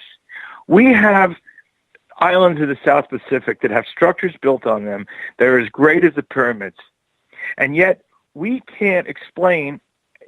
In order for a pyramid the Great Pyramid of Giza to be built in 25 years, the amount of people that would be needed to do that, even with 250,000 people, it's impossible probably to be built in 25 years. And yet you have structures on islands that were built over 200 or 300 years that had no more than 5,000 or 6,000 people on the island. And even that the timeline is impossible. We have a new theory now. Some guys running around going, "Oh, the pyramids of Giza are hollow and filled with sand and just the bricks on the outside," because it's the only way that they can prove they can build it in the timeline that the pyramid was supposedly built in. We're missing something. We're missing something in our history. I mean, when you have anti-gravity described in a document 400 years before Christ was born, and you have, theories of floating bricks or melting rock to a lava form and pouring molds to build these things, and we have no credible idea of how these things were built and carved out for the mountain, and you have, diamond saw cut marks in the quarries where these bricks were taken from, these giant bricks. How do we dismiss all that and say it was built on a ramp with oxen and people rolling this stuff up when we know it's impossible to build it in 25 years during the life of the king? And we must remember that people lived to if you lived to 46 at that time, you were a really old man. I mean, the fact that, Ramses lived to 90 is incredible. Most people were dead at 46. So if someone takes the throne at 18 and you got to start building, how do you build a pyramid? It doesn't make any sense. We're missing something in our history. Edgar Cayce said that under the left or right foot of the Sphinx, there's a chamber where the scrolls of Alexandria are stored with our true history. Now, they've done ground-penetrating radar, and they found that there's a cavity there. But all of a sudden, no, the Sphinx is unstable, so if we dig there, we could destroy the Sphinx, so we won't be allowed to dig there. And I find at every turn, whenever there's a chance, again, for a discovery that could change everything, it's blocked or dismissed, shamed, as we said before. I get that. So I get what you're saying, but I like Tyler's comment in the Space Out Radio chat room on Spreaker. He's saying anti-gravity technology to move big stones. And that is what we actually saw happen at the Coral Castle in Florida. Because here we had a disheveled old man using some sort of technology that he hid from everybody to move these 10, 12, 14-ton pieces of coral literally a mile away.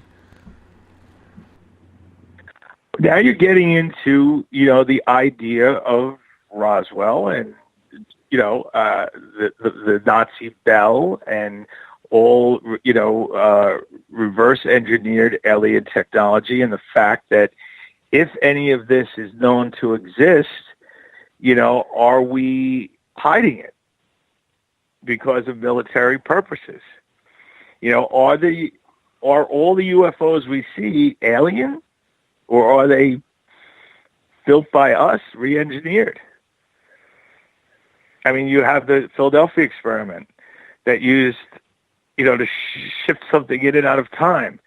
Well, they just discovered that in Sweden at the Hadron Collider, right? I mean, the New Mega Collider, where they could make matter in and out of existence. And that's supposedly the Philadelphia experiment that happened back during World War II. You have, in Kicksburg, I think it's Pennsylvania, this Bell thing show up that supposedly disappeared from a Nazi base during World War II and was forwarded through time and space to Kicksburg. It's the same Bell.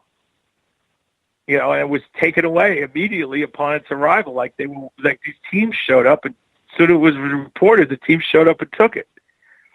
So, I mean, these are not crazy conspiracy theories. These things, we know that something crashed in Kecksburg and was carried off. So there's a real basis of fact in this. We know that we have pictures of the Nazi Bell. We have designs on it that was supposed to be, that it was floating up in the air, anti-gravity back then. So, I mean, it seems like certain technologies are being suppressed, whether for military purposes or whatever. But, I mean, they have people that have done experiments on the Vermanas, and they claim to have had anti-gravity miniatures that actually worked. But yet everyone says no. So, but why isn't there a major scientific study of the Vermana text? The diagram, it's there. How to build the engine, how it works. Why isn't somebody investigating it? Oh, because it's a spiritual text. It's got to be mythology. It's got to be nonsense. And why do we accept the Bible when you have the same story practically told in Greek mythology and Celtic mythology and Sumerian mythology, but those stories, which are more specific to God's coming down from the skies, totally dismissed? So when you look at the ancient hieroglyphics that are on some of these relics of pyramids, and, I'm not just saying pyramids in Africa, I'm saying pyramids all around the world where they show what looks to be aliens painted or carved into the rock, or spaceships flying. Do you think that any type of alien species was maybe on a more friendly term and a more personable term with our ancient selves? I'm of the mind that we were created for some menial labor purpose, and it ties back to Planet X, which we'll get to. But I think there was a faction of these aliens that created us, that thought we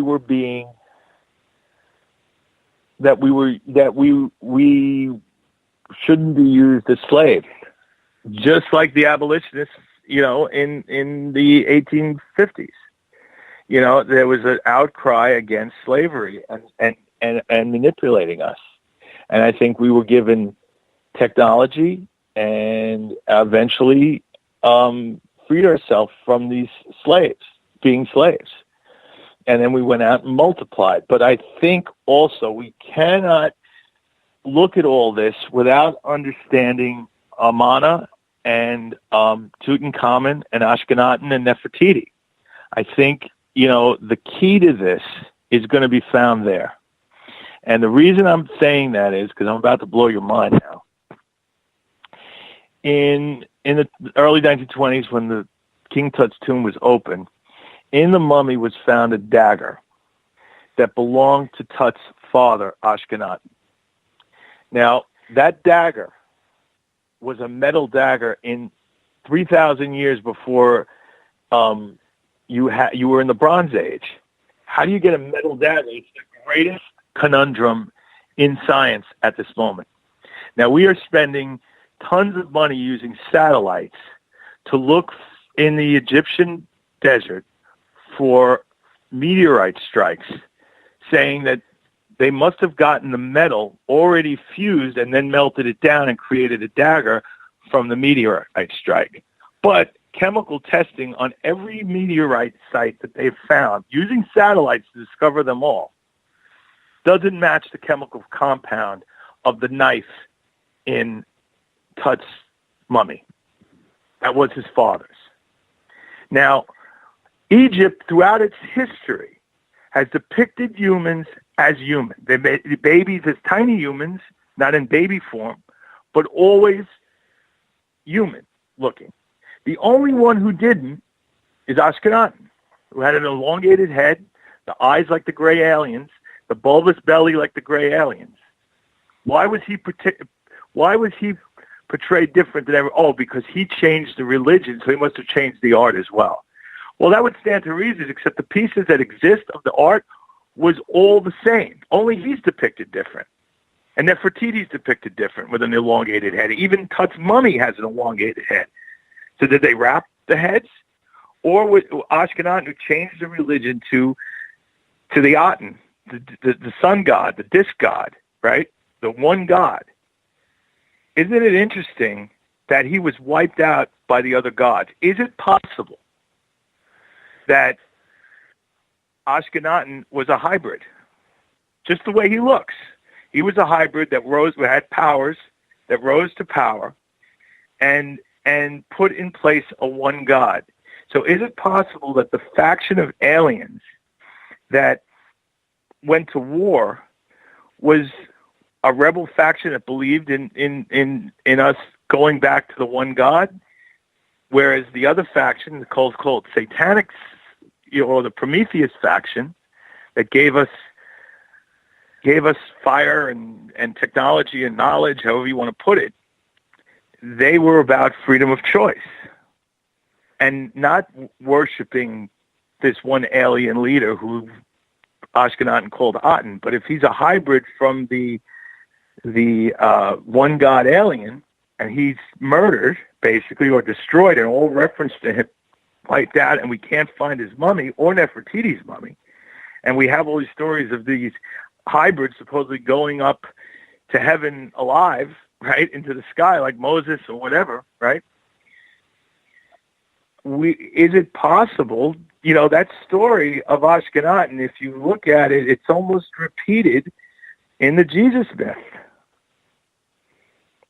or the Jesus truth, however you want to look at it. I don't want to offend anyone. But, is it possible this was another attempt, an earlier attempt at creating a one-God religion that failed, that was overthrown, and then it happened again, how many centuries later? I mean, it's something to consider because we're seeing repeated patterns over and over again. And it once or twice is a coincidence. But when you're seeing these myth stories pop up on different continents in different areas, and they're almost all the same, it says to me that there's some truth to it. It's too much of a coincidence. This also involves a lot of Indian Sanskrit text that suggested flying machines called Vimanas were yes, helping out in establishing areas and churches and. Well, there were two types of Vimana. There was the alien Vimanas, and then a technology that was given to us, man-made Vimanas, where man was able to fly to different areas. Humans were flying based on this technology. Now that again suggests the Satan story of giving us technology.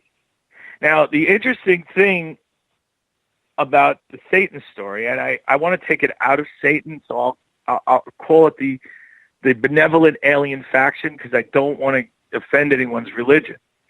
But the idea that there was this faction of aliens led by a leader who gave us technology to free ourselves from slavery, and then, we were brought back to the one God story or faith, and that alien leader who lost the battle was vilified. And this is something that came really clear to me when I went to Romania for the first time in '95.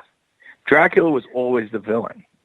But when I got to Romania, he was the George Washington of Romania. All the stuff he did was justified by the fact that he built a country to protect all of Christendom from invading Turks or Muslim forces. So everything he did was justified, and he's a hero there. He created Romania, and was a champion of Orthodox Christians. And even he was asked to become a Catholic by the Pope to become captain of a new crusade. So if he was that evil, again, it's what exists, and all his atrocities are looked at by Saxon pamphlets, not his own people. And that's certainly not the Vatican, because they wouldn't have ordained him captain of the crusade if he was that much of an outcast, evil guy. And that told me something, which led to how we wrote Dracula the Undead, where I said, this time I'm going to let Dracula tell his side of the story, what happened, how he sees it. Because all this is written by the victors. So if the Satan, quote-unquote, character lost the battle, and remember, in the garden we were told to obey the one God, right? He said, here's knowledge, make your own choice. You don't have to do what he says.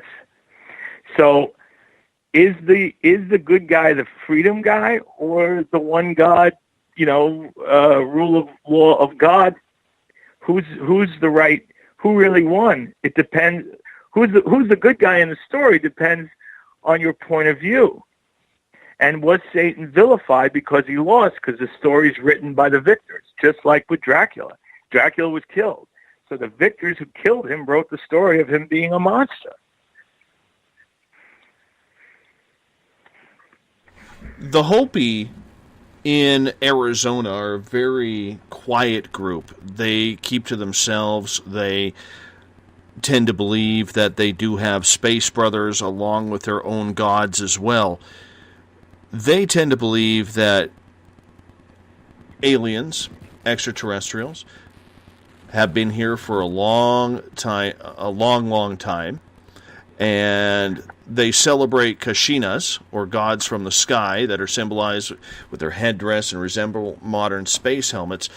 Do you think that this is something, when we look at the Hopi, when we look at Egypt, when we look at India, South America, that this is a real strong pattern that is formed between all sorts of elongated cultures? Yeah, and I think it goes back to Nibiru, or Planet X. We have to take a long view on this. We tend to break this up, but if you're going to find a story that makes sense, think about this. If there is a planet on a 3,600-year elliptical counterclockwise orbit, we have the Kuiper Belt out where Pluto is, which is supposed to be the remnants, the leftover bits and pieces from the forming of our solar system. And then we have the asteroid belt between Mars and Jupiter. Now, something happened to Mars and it lost its atmosphere, was sheared off. And we say that asteroid belt is an unformed planet. But yet, the Planet X theorists are saying Planet X came in on an orbit, hit that planet that was between Mars and Jupiter, and diminished the gravity, which caused Jupiter not to explode into a second sun. And it also shifted the orbit of Mars. And the pieces that broke off became our moon and our planet. And Mars's atmosphere was wiped off. If there was life on Mars, it was destroyed. It lost its electromagnetic field. It lost everything. Some giant catastrophe happened on Mars. We have giant volcanoes that exploded and everything else, Olympic bonds, the most giant volcano anywhere. So it stands, there was some kind of cataclysmic event on Mars. Now, let's go forward a few 100 million years, and life develops on Planet X, and they come by again and again and again. They're geologists, like us with the moon theory of you being hit and the moon breaking off. They realize that Earth is a piece of their planet, and that we are the creatures on Earth that evolved are completely different from the way they look. The way, Australia is completely different than everything else on the planet. There are no kangaroos anywhere else. And we now look at it and say, well, why did they develop different? Not only that, but if they developed a couple of million years ahead of us, they're looking at it and go, well, all the minerals that are on our planet are on that planet. Let's go mine there. Because today, if you find oil somewhere, they're going to go for it, right? We were talking about mining operations on the moon eventually. So it stands to reason these aliens of Planet X would come here and start wondering, messing with our DNA, doing research. Why did we develop different? Asking the questions that we would ask. So again, they would start the mining operations, and maybe there was a scientific experiment on genetics with the creatures here, especially the upright walking apes, which may be similar to the way these aliens look. And maybe they were, the idea of the Anunnaki, that they were giants that couldn't get, and they couldn't mine because they were so big. So they created us to mine for them the gold and mercury and whatever other minerals they needed to travel in space. It's a complete story of why these aliens are interested in our planet, because we're a piece of them. So, I mean, if you want to connect a story that works, and again, I'm not saying that's true, but I'm saying there's just as much proof for this story as there is for an asteroid hitting Earth and bouncing off twice and then us cooking one side, and that's how we got our moon. There's no proof of that either. But why is that story accepted while this, which works in all the computer models just the same, why is this one not accepted? Let's get to a couple questions here from our audience, if you don't mind. And this one comes from John Porter at #SpacedOutRadio. And he is asking, does everything that we can see have a clockwise orbit, solar systems, planets, moons, etc.? Almost everything is a clockwise orbit. The one exception supposedly is Planet X, which is counterclockwise. I got that. So I got it right. And next question, while you're looking that up. Well, actually, yeah, everything moves counterclockwise, and X moves clockwise. I want to get that correct. I just want to make that clear. So, I mean, it is moving in the opposite direction of everything else. Weird. We're going to get more into Planet X in hour number 3, though. If it struck a planet, could that have shifted its orbit? I mean, why is that one moving different than everyone else? So the assumption that it blew out the planet that was between Mars and Jupiter. Mm-hmm. So it could have affected its orbit. Mm-hmm. If you hit something, it bounces off in the opposite direction, doesn't it? Like you have those silver balls, you hit one into one, and the other one bounces off in the opposite direction. Trip has a question in the Space Out Radio chat room on Spreaker. He is asking, Ian, what's your thoughts on the Fuente Magna Bowl found in Bolivia? Fuente Magna Bowl. I'm not sure what that is. Me either. Be specific, please. Please, and make me a Caesar while you're there, Trip, because I'm thirsty. I mean, I know there's been a lot of circular balls found all over the place in South America. Well, let's look it up. Let's look it up while we're here, because now that we're into it, and this is why I have so many computers around me at time during the show. Look at that, the first thing on Google. Well, if you've seen Prometheus, the idea of that ball that he holds, that he opens with the genetic material inside, there's a lot of belief, that the cosmic egg, that these balls contain genetic material and were dropped onto Earth and seeded our planet with life. Mm-hmm. I know of that theory. All right, the Fuente Magna Bowl. Let's see. Let's see here. I'm just pulling it up here. was found accidentally by a worker in about 75-80 kilometers from La Paz, Bolivia. The site where it was found had not been studied for artifacts. The Fuente Magna is beautifully engraved in earthen brown, both inside and outside, and bears zoological motifs and anthropomorphic characters within. Okay. Wow. It looks like a really cool cereal bowl. It really does. So this bowl has what the story is of the art on it. It's interesting that these bowls are found, above ground, and they're pretty clean. There's some that have, a snake on them around a rod, and it resembles DNA. Some of these bowls and cosmic, these egg-shaped rocks that have been carved. And, whether those are depictions by ancient peoples of their creation myth, but it seems to me that it's something more when you have the two, what appears to be two snakes, but at the same time, it's DNA, which has always been fascinating to me on these rocks that are found in South America. And the seeding theory, was this how the experiment started? Seeding certain creatures to see if they grow here and then taking them back up. I mean, we've had stories of lizard people and dragons and all kinds of things, all kinds of, mutated creatures, people that were part human and part bird we've heard about in mythologies. How much of this was just crazy experimentation in the early times of the so-called experiment that eventually led to us?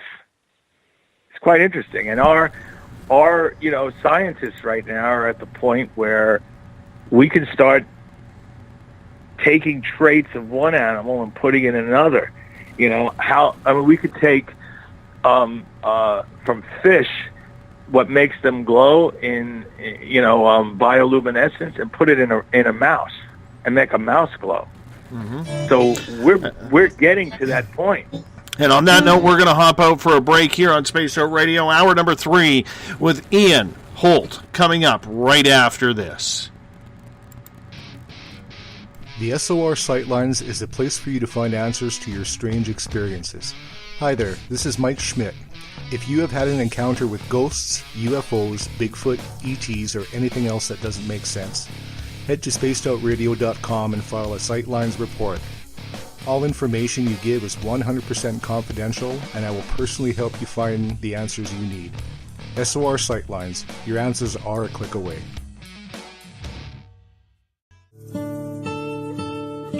Greetings and salutations, space travelers, from the Chronicles of the Unknown team. What is Chronicles of the Unknown? I keep hearing about this thing.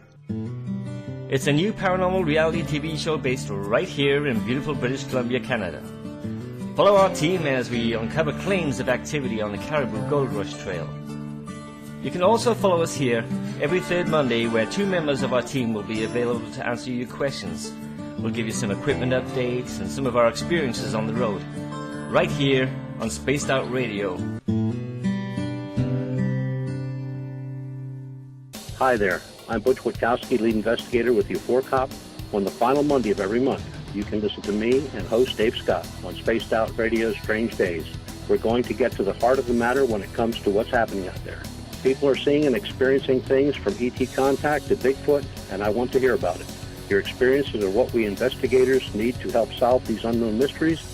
So tune in at spacedoutradio.com to the final Monday of every month from Butch Witkowski's Strange Days. Visit purpleplates.com today. For over 40 years, the Purple Energy Plates have been delivering amazing results for their many customers. Inspired by the great genius Nikola Tesla, the harmony, healing, and energetic effects of the plates have proven over and over to be beneficial and often miraculous to thousands of customers. With their money-back guarantee and the many benefits, how can you afford not to get one? Check their site for daily specials and choose from their many energy products. You won't be sorry. Visit them today at purpleplates.com for mind, body, and spirit. And expect a miracle. This is your medium, Joanna, from Spaced Out Weekend, 2 mediums and a large. I would love it if you would come and join us with host James Tyson every other Sunday on Spaced Out Weekend. Together, we will take your calls and your questions live. Our goal is to provide you with a positive outlook on deep questions that you may have. Questions regarding love, relationships, money, or whatever else is on your mind. Come and check us out at spacedoutradio.com. Have you checked out the SOR Spacewire at spacedoutradio.com yet? Every day we post the latest stories regarding the weird, strange, and completely unbelievable. From cryptid and UFO sightings to the conspiracy world, we tackle it all. Hi there, I'm Eric Markham, Spaced Out Radio's news director for the SOR Spacewire.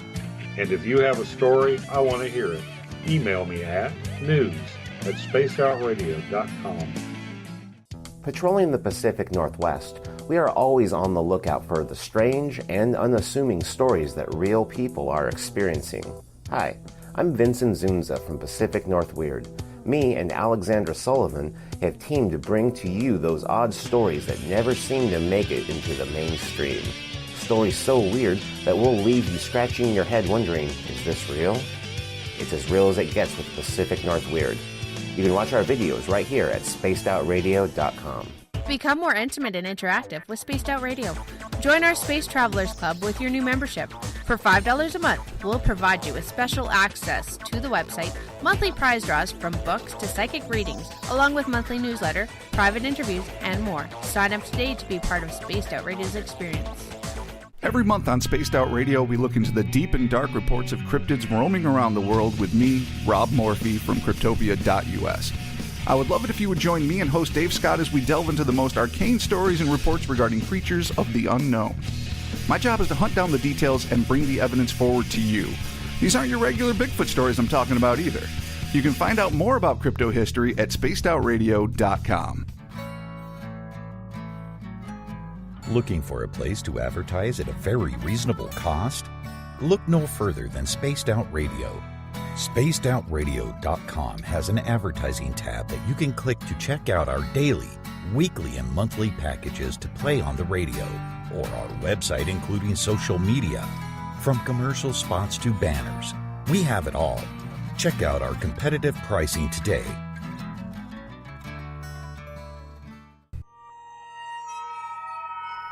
You hear footsteps in the empty room above you. A rocking chair begins rocking by itself. Don't be afraid of the things that go bump in the night. Reach for Spirit Storybox, the iPhone app the Huffington Post UK called the only ghost hunting app you will ever need. Spirit Storybox. The spirits are telling their stories. Are you listening? Strange creatures lurking in the night, the sounds of wood knocking in the forest, odd happenings right out of a fictional world. These are the reports I love. Hi there, this is author Ronald Murphy, and I would love it if you join me and Spaced Out Radio host Dave Scott the second Wednesday of every month on our journey into the unknown land of cryptozoology at spacedoutradio.com. From Mothman to Frogman and everything in between. Hey, they don't call me the crypto guru for nothing. Did you know that Spaced Out Radio runs 7 days a week? Hi, it's James Tyson from Spaced Out Weekend.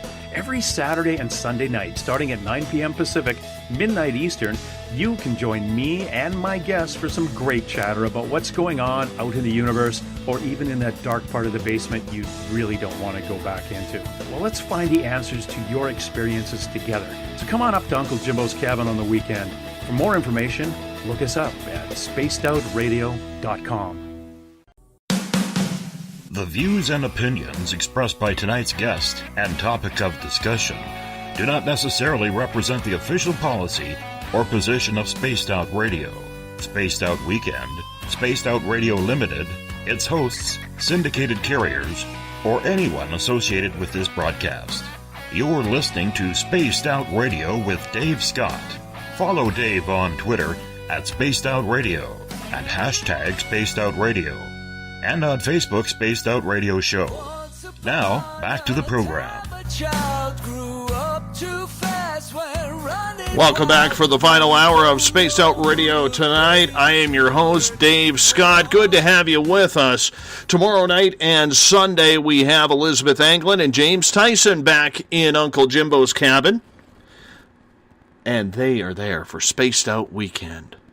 It's going to be a great couple of shows. Make sure you tune in 9 p.m. Pacific, midnight Eastern Time on the mighty SOR at spacedoutradio.com. Hey, if you're listening in on the Renegade Talk Radio live out of Las Vegas, Nevada, good to have you with us, our newest affiliate down in Sin City. And we want to thank Joe and everybody at the United Public Radio Networks keeping us live on 107.7 FM in New Orleans and over 160 countries around the world. Good to have you with us. And if you're listening in on Revolution Radio, the Double R Machine is a donation station financed by you, the valued listener.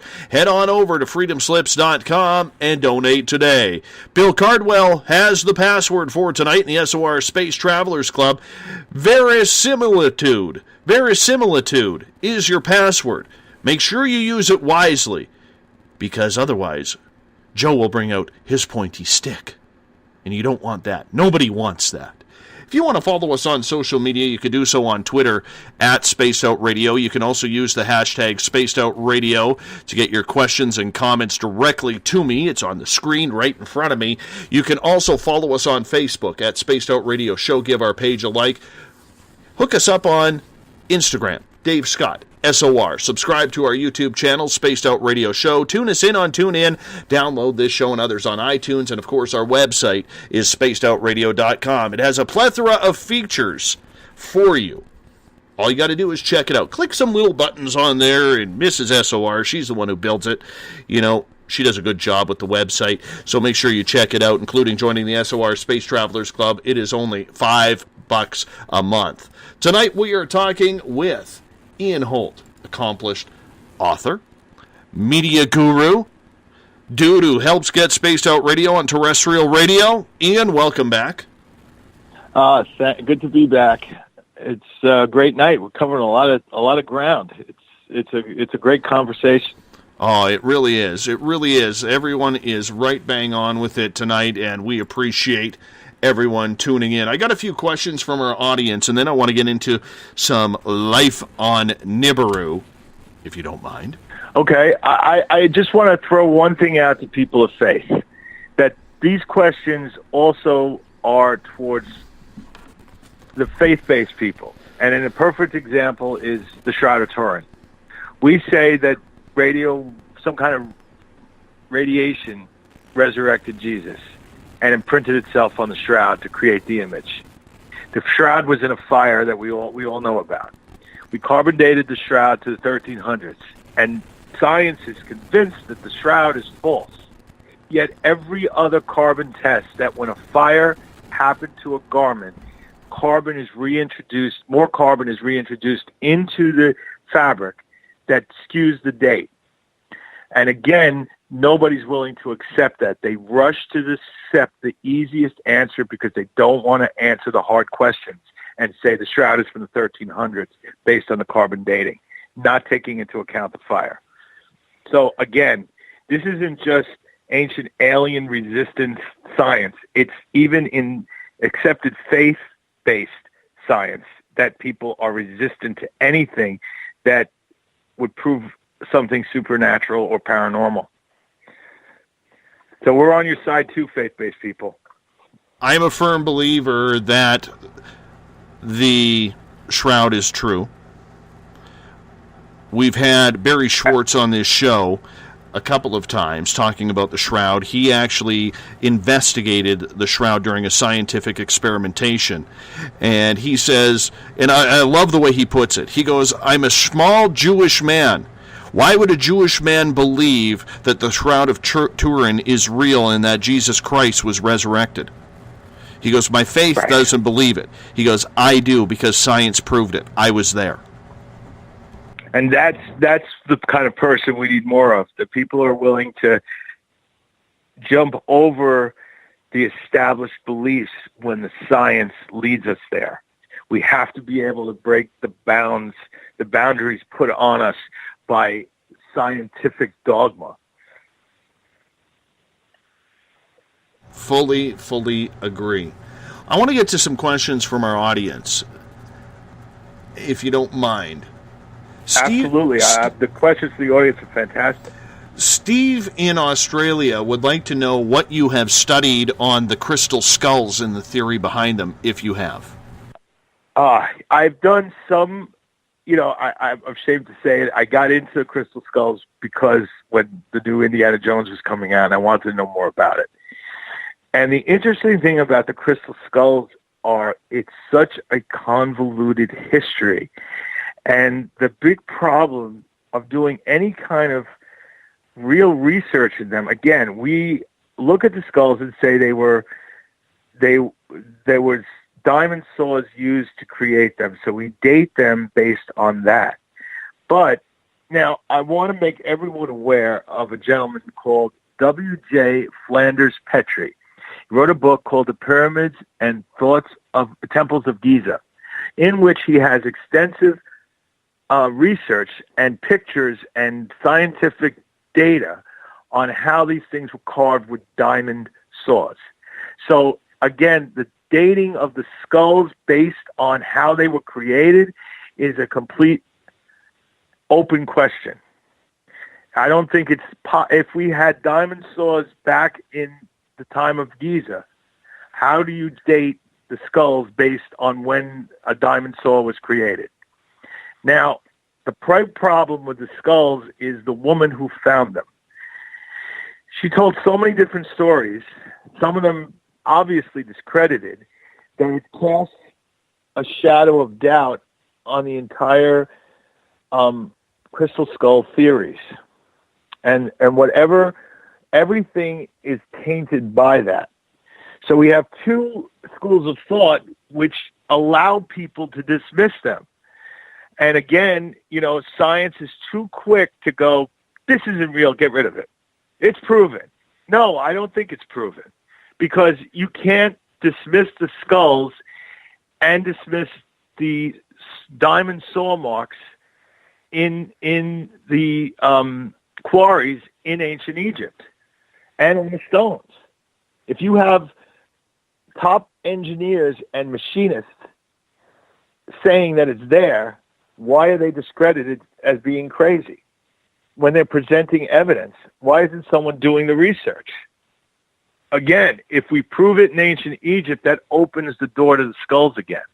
It's the same thing with the shroud. If the science proves that carbon, when a fire is introduced into a cloth, can skew a carbon dating, because more carbon is in the cloth from the fire, then why do we science so readily to dismiss it? Because they're afraid of the answers. They're happy to dismiss this stuff. And they don't want to be in a position where they have to answer these questions because, again, they're going to be shamed by their own community. They're not going to get tenure. They're going to not get the research dollars because they'll be shamed and looked at as quacks. And it's a shame. The vast majority of people don't have an open mind. We've become a very closed-off society. Without an open mind, how would any of the discoveries that we've made over the past century have happened? I want to get back to the shroud for a minute because it is owned by the Pope. The Vatican doesn't own it, the Pope owns it. And it is sitting in a cathedral in Turin, Italy. Here's another mystery regarding the shroud, and I was thinking about this when you mentioned this. And it comes up to the Vatican again, like you said earlier on in the show, how there's so many secrets with the Vatican, it's ridiculous. The Vatican will not come out and say whether or not that is the shroud of Jesus Christ. Why hide that? Because they are walking a very thin line. I mean, I don't envy them in what they have to deal with. If they come out and say the shroud is real and science proves it wrong, it could turn off thousands of followers. They're taking a leap of faith and probably absolutely believe the shroud is real. But if the science carbon dating, which by no means is 100% accurate, to debunk the shroud, it gives science, those who are in the science camp against the creationist camp, again, an argument that doesn't exist. It gives them ammunition to say God isn't real. This whole thing is a fabrication. Especially, even Israel doesn't put on display certain sections of the Dead Sea Scrolls because it discusses Jesus' Sermon on the Mount, where he said you can have a direct relationship with God, and you have the early Christians in Rome worshiping the sign of the fish, praying to God directly without the intermediary of a priest. So, I mean, that all that opens a door to put into question the authenticity of the church. And I don't think, the church, for all the problems that we've had over the years with it, it's still an entity, and the problems we have today with it, it still attempts to do good in the world, especially with this Pope and the last Pope. So I get why they're hesitant, because the backlash from them saying it's real and the scientific community saying it's not, when the scientists are saying it's proven that it was 13th century, probably created by what's his name, who painted the Mona Lisa, Leonardo da Vinci, right? That's what they think, and it's not proven. So the church is walking a very thin line, and they have to be scared. They're trying to save people's souls. They're trying to get people into heaven as the faith believes. So anything that would shed doubt on the belief of Jesus as the Savior, they have to be hesitant of. And I don't envy their situation. Either way, if it is real, which I believe it is, and not that my opinion holds any water.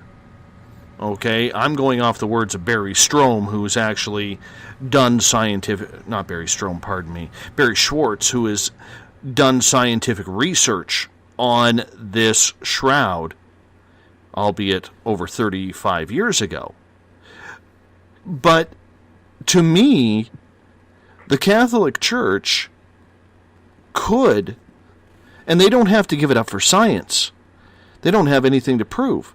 But I think in the depths of the catacombs underneath the Vatican or in their great library, I'm sure they have the handwritten proof of this being passed down. They have a trail to everything. And they could heal so many people if that was proven. They could help so many people. True, but the answer is always, okay, give us a piece of the shroud. And if it is Jesus' death shroud, under which he was resurrected, the idea of destroying part of it to prove it goes against the very nature of faith in itself. Because faith is about a belief beyond all other factors. That's what makes the religious community that I admire their faith, despite everything else they believe. And that's a wonderful thing. Like my friend who goes to church every Sunday, he goes, I pray for you, all the time, because I pray for you. And I'm like, I love that. I love the fact that someone cares enough to say a prayer for me and knows I thinks I'm going to hell because I'm agnostic. And while I believe in God, I don't believe the same way everyone else does. So I find it, I don't want to dismiss it outright because I can't know. And why is their faith any different than my beliefs? We can't know for sure, and science doesn't let us. So if the church is there to protect that people's faith and give them comfort, there are a lot of people that suffer in this world, and religion, one thing that it was always meant to do was to promise you'll go to a better life, and people lose that. They lose their reason for existence. Think about the idea of Jim Morrison, and bringing up Jesus and Jim Morrison the in the same conversation. I know it's crazy, but no one here gets out alive. Once he came to that conclusion, he was like, what's the purpose of life? And he didn't care anymore. Without the faith of the next life and all of that, a lot of people are going to say, what's our purpose here? We struggle and we go through all these daily trials and tribulations, and life is not easy, especially this time in the world. And, funerals and legacy, whatever movies I've made, it's only going to matter to the people that are behind, not to me. When I die, it's all over. We move on to the next thing, or we don't. But it's for the people that are left behind. So, trudging into that area and risking people's faith, people without a purpose in life or a higher purpose can get lost. Think about the guy that's got to go to work every day that hates his job, but he's got 2 kids and he's got to feed his family, hates his job. His faith may be the only thing that keeps him going besides his family. So you want to take that away from someone. So I think the church is extra careful in these situations to protect faith and the higher purpose and the rewards of heaven. And I think they're right to. I got a question from Ron Moniak, fellow Canadian. And I like this question because we're kind of boring up here. We are. And that's being truthful. But he is asking, why are there so many ancient sites around the world, yet Canada seems to have a total of 0?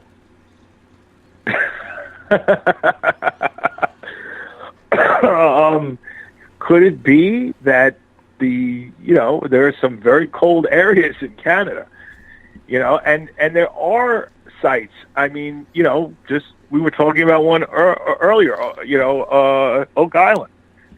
There are sites in Canada, and where is the archaeology in Canada? What's under those Canadian cities? We don't know. What are the they never seem to fly. We never seem to get the satellite scans of Canada and what's there. But if around Newfoundland, there's a lot. There are a number of ley line sites and indigenous people sites in Canada. I don't know why that is. I don't. Is it? I mean, I'm not. You know this better than me. Is there government funding of these kind of projects in Canada, or are Canadians too practical to look into all of it? We didn't have hockey back then. That's what it is. That's but this is something we do have. We have the world's largest beaver dam. That's true. It is 44,807 square kilometers. Yeah, well, I just saw something on the satellite show on Science Channel about that, with a guy that trekked up there and found the world's largest beaver dam, and he thought it was some kind of scar in the earth. Yes. So you have that, and it surprises me because Canadians are so open to this. They're so friendly in discussions of this stuff about it, and are polite to people that have different beliefs. When you meet Canadians, it's a very open kind of discussion most of the time. I'm surprised there's not more investigations going on in Canada. Well, it's just like Australia. But you also have to realize, and yes, we do have the largest Ukrainian Easter egg from my dad's hometown in Vegreville, Alberta. So there's another one. Yes, we're moving on up. We have two. There you go. There we go. Yes. No, but on the you're flip not on side, Ancient Aliens, but you're in Guinness. So exactly. That's a good start. Exactly. But on the reality side, I mean, when 90% of the Canadian population lives within 100 miles of the U.S. border, that tells you something, number one. And number two, even in the paranormal, Ian, I can go out my door into the little town where I live, And there are some majorly haunted areas in that area that have never, ever been investigated. And when you add it all together, it kind of makes you wonder, are we really interested in any type of alternative exploration? Because I think when it comes to the paranormal, or it comes to looking at a lot of these ideals of what could be hidden above, the snow lines in the Yukon or Northwest Territories, I don't think we've actually spent enough quality time checking out whether or not anything is actually there. I wonder if it has something to do with the fact that at the beginning of this paranormal seance thing in the early 1900s, like Madame Zatska and Houdini and all this stuff, they came to America from other places to explore this stuff. So I'm wondering if, America, like everything else, hogs up all the culture on it. It seems like wherever Americans go, we take over everything. So I wonder if it's something like that, that we've just, investigations in the U.S., so many people finding Bigfoot and these shows that get on the air, and, just our media and everything eats it all up. Well, there's nothing left for the Indians or Mexicans or wherever else the investigations are. Because there are thousands of ghost hunts and haunted spots in America that you can go to, from even just on the West Coast, the Civil War battlefields and the sanitariums that were put up, and the what they called back then the lunatic asylums. I mean, almost everyone that still exists has a haunted history. There are prisons with haunted histories. I mean, you go to West Virginia Penitentiary, and we were part of the discovery of the inverted pentagram hidden in the warden's wall. And we know that he brought prisoners up there for Bible study. Well, it wasn't Bible study, it was satanic worship. And we have a letter from Charles Manson asking to be transferred to that prison, writing to the warden that he wants to go there. And he's the guy with all the satanic stuff going on. And he wanted to go to that prison. I mean, so, how will these things fall out, but there are a lot of spots with a lot of weird stuff in America. We have, maybe we have a lot more weirdos than Canada. I don't know, but it seems like, I think America just sucks up all the oxygen in the room wherever we go. Hence the term ugly American. Well, I wouldn't say ugly. I wouldn't say that at all. But, I think it's, and, Bill Cardwell, another fellow Canadian who's in the SOR Space Travelers, said we have actually discovered recently a 13,800-year-old Haida Native or First Nation site underwater here on the West Coast. So maybe over time, when we start to actually take a look at finding some of these ancient wonders of the North, we might actually be able to find them. You know what it'll take? It'll take one guy to get big press coverage. It'll take, when Jason Hawes put Ghost Hunters on the air and the paranormal investigation and ghost hunts went nuts. It was the number one show on television for a long time because it was taking the subject matter seriously and was discovering evidence. So I think, you're going to get that one Canadian star eventually, and people will follow. And that might happen. You're going to find something remarkable, and then it'll all move to Canada because everyone will be looking for the next thing. True. Very true. Hey, I got a question from Eric in the Space Out Radio chat room, or the SOR Space Travelers Club. He is asking, have you ever investigated, or what is your opinion on the KGB Alien Species book? The KGB was definitely more open to UFO theories than Americans were. It seems that the Americans were more into drugs. using LSD and certain mind-altering drugs to create some kind of telekinesis. There was the visioning experiments where you would have foreign visions and look and be able to, or whether that's out-of-body experiences or just psychic abilities. Whereas the KGB was more open to the crazy, like I said before. I mean, they were investigating Wendigos and human mad cow and how to make us crazy. KGB seemed to be more open to these theories, and I wonder if that's has to do with Tunguska and the rash of UFO sightings and what they found out about. Remember, Russia got to Berlin first, and they got to a lot of these experimental weapons sites before the Americans did. We were only able to get to the ones that were in our sector. Russia was there first, and there was a big, Operation Paperclip to get the scientists. It was a big battle over who was going to get the scientists first.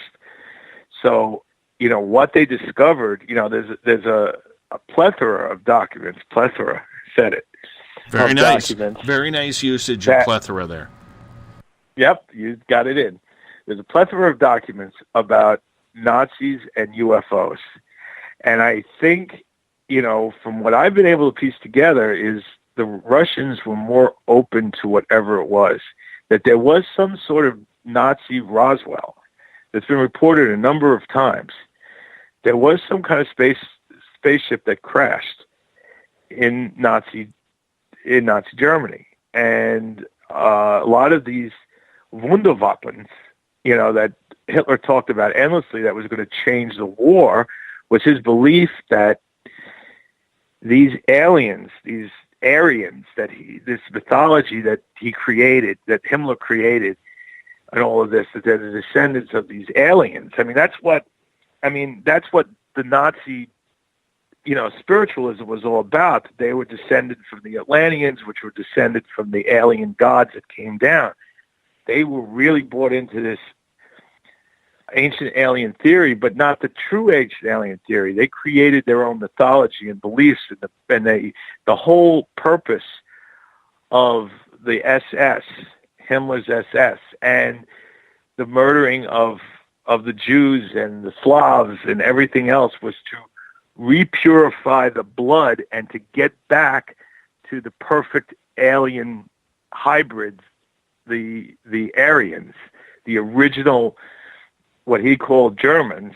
As crazy as that all sounds, he was taking bits and pieces of theories that were around at the time to create this mythology as an excuse for, the superiority of the Aryan race in the Third Reich.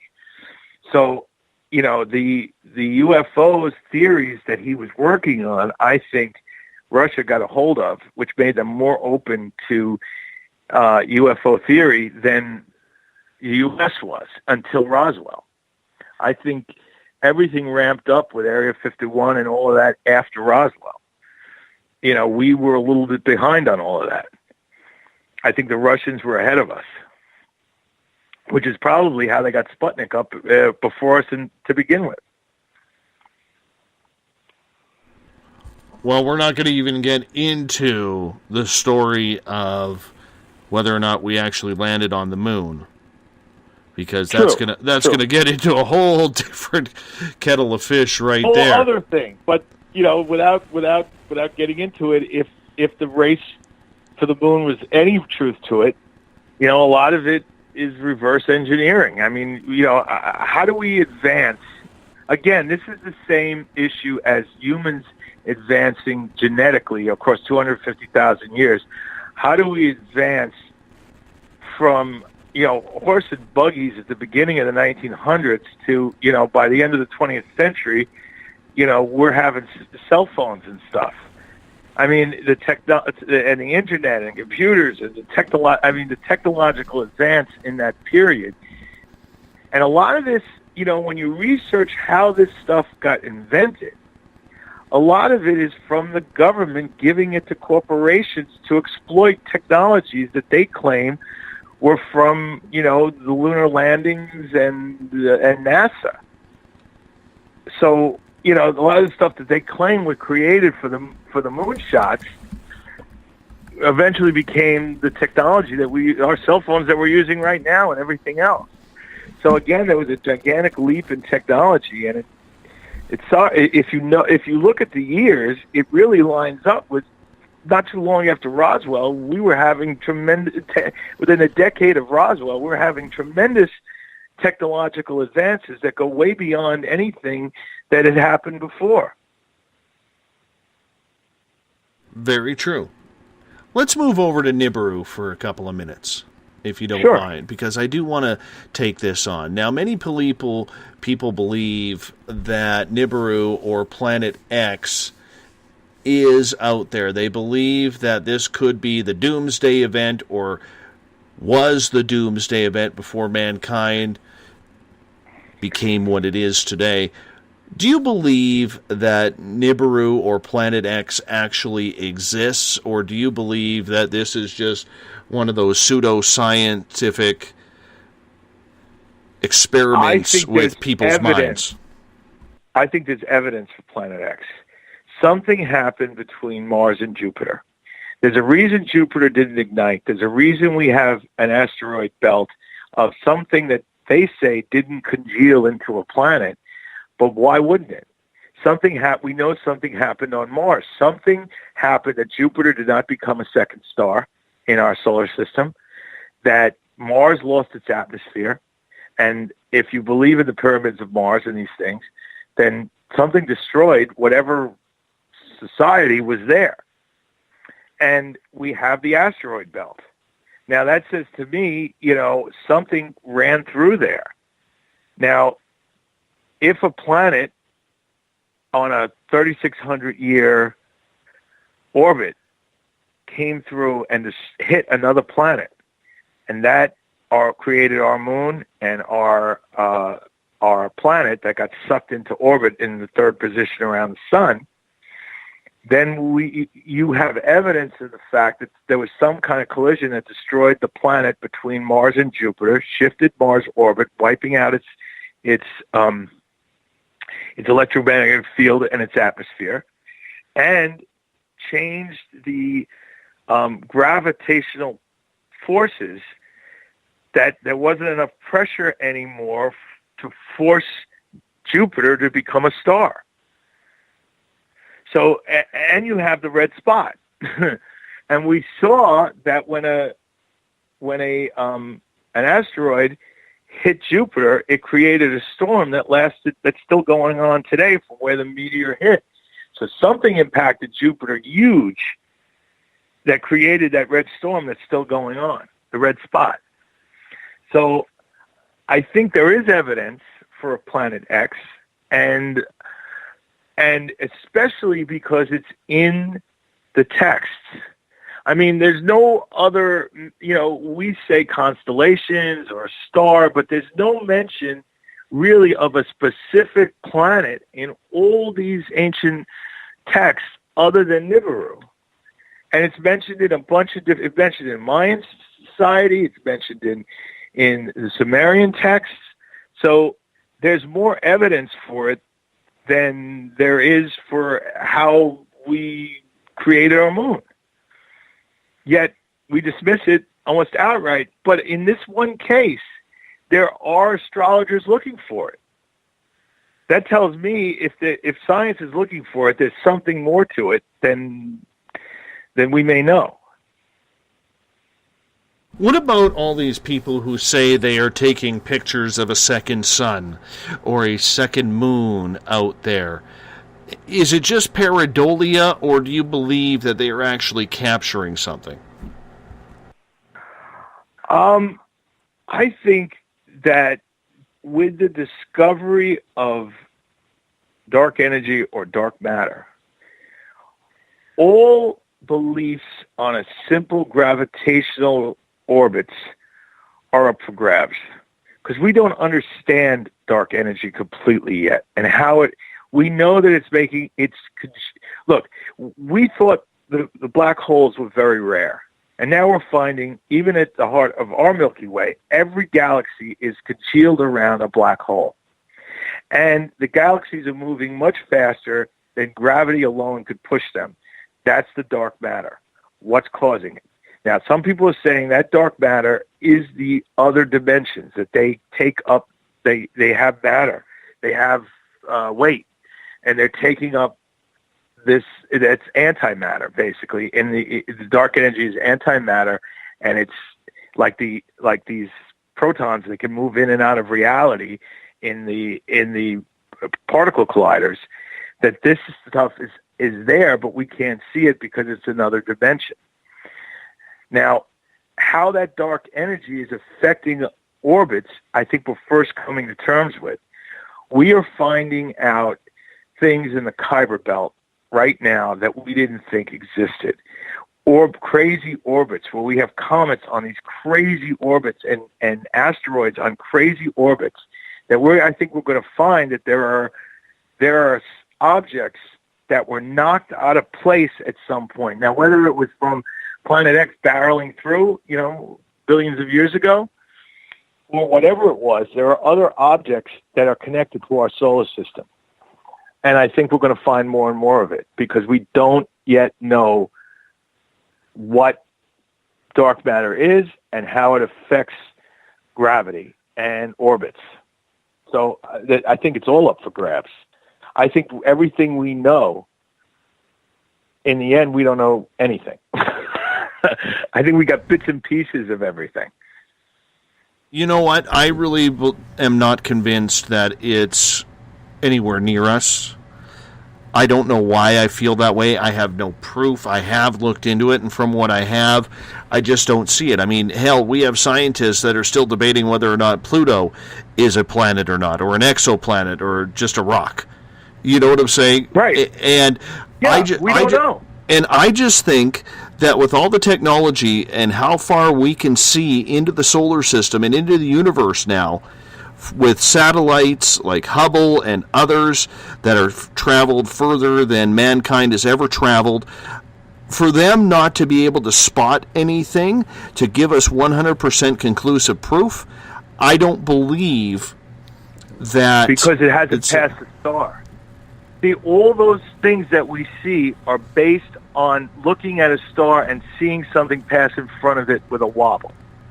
So if it's out in space, not in front of a star, we can't see it. If there's no light reflecting off of it, we can't see it, no matter what our telescopes are. So it has to pass in front of a star for us to see it. So anything that's out there, everything we see in the Kuiper Belt is light bouncing off, the light of our sun bouncing off these objects. Our telescopes have gotten better that we can see the slightest little variation of light, but we see in the darkness. And that's why we can't see dark energy. It's not lit up. We can't see it. So what is out there yet and how it all plays in, we can't be sure. That's the big mystery, why I leave myself open to it, because we assume that a planet is frozen and it has no life. But we don't know if aliens could live on a frozen world. I mean, we adapt. We have thermal vents, under frozen lakes in Siberia, the oldest lake on the planet, that we don't know what kind of life is down there, but we know there's life. So life adapts, not just carbon-based life forms, but we have, life from heat vents, thermal heat vents from lava underneath the crust, the gases that come up that are creating life based not on carbon. We have non-carbon based life forms on this planet already. So what kind of life is out there? Who knows? Do you think that Nibiru, if it does exist, could answer the Darwinian theories of how the Earth was created? Sure. I absolutely think so. And I absolutely think that if there was a collision and pieces of this planet broke off that had the building blocks of life on it, and those pieces, whether Earth is a piece of it or was hit by pieces of it, that could explain the beginning of life on our planet. And if Planet X has intelligent life on it that evolved over time, would they be interested in us? It would explain why if there are so many planets we're finding that are suitable for life, why are these aliens so interested in us?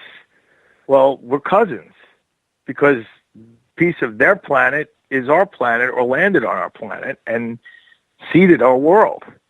And maybe these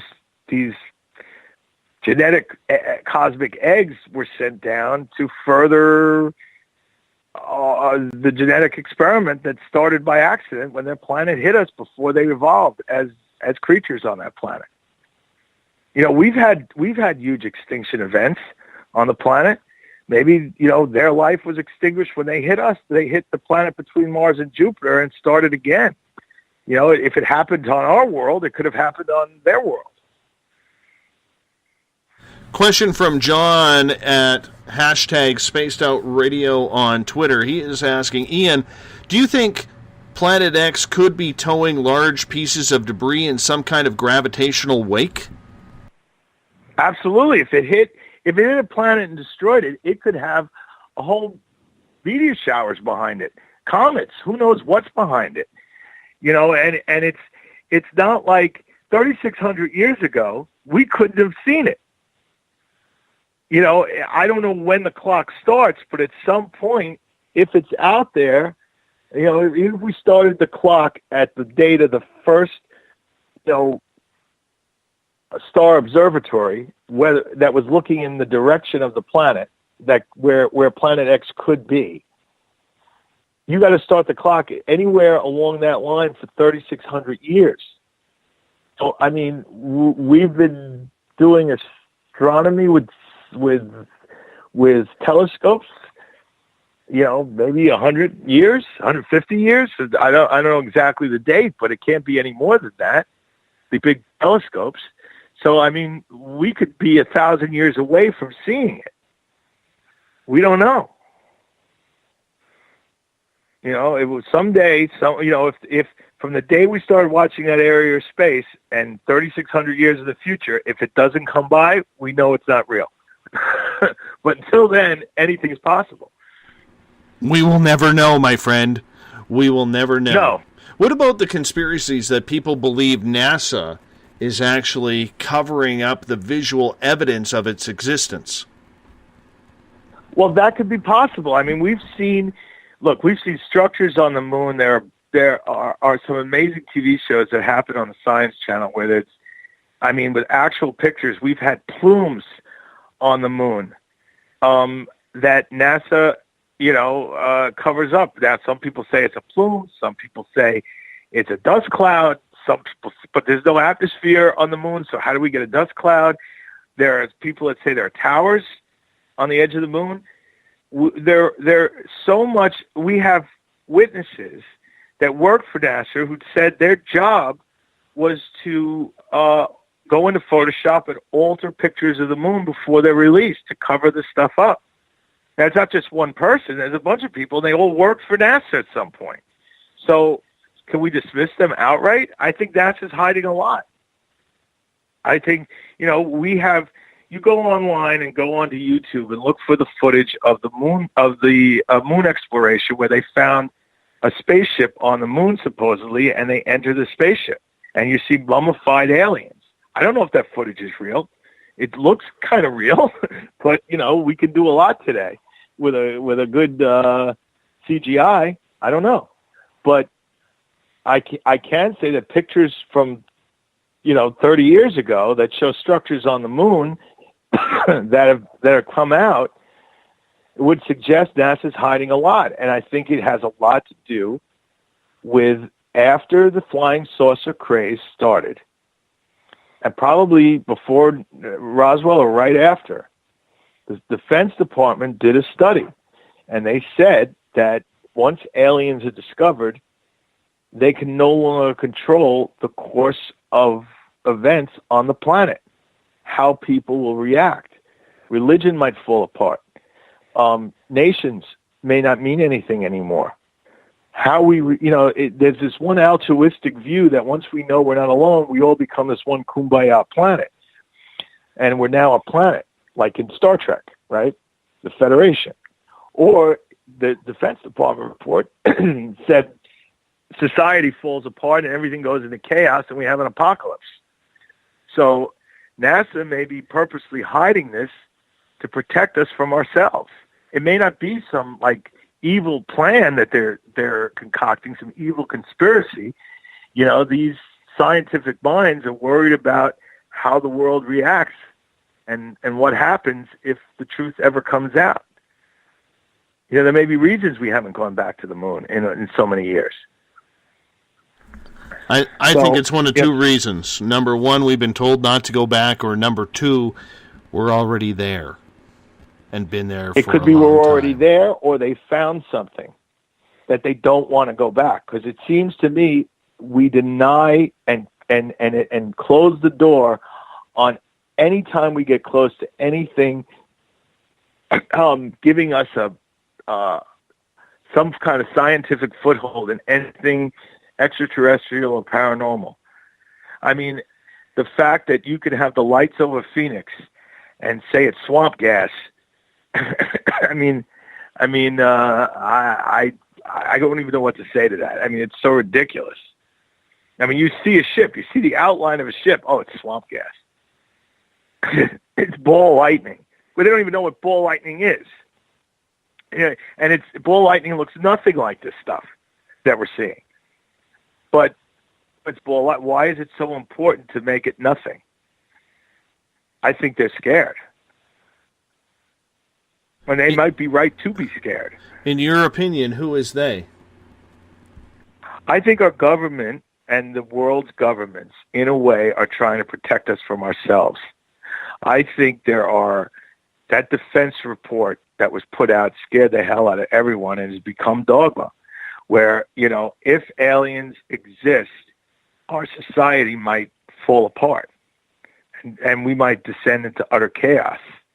If, you know, what would happen if the alien life was discovered? How many people that are already antagonistic towards religion say, now God is bunk?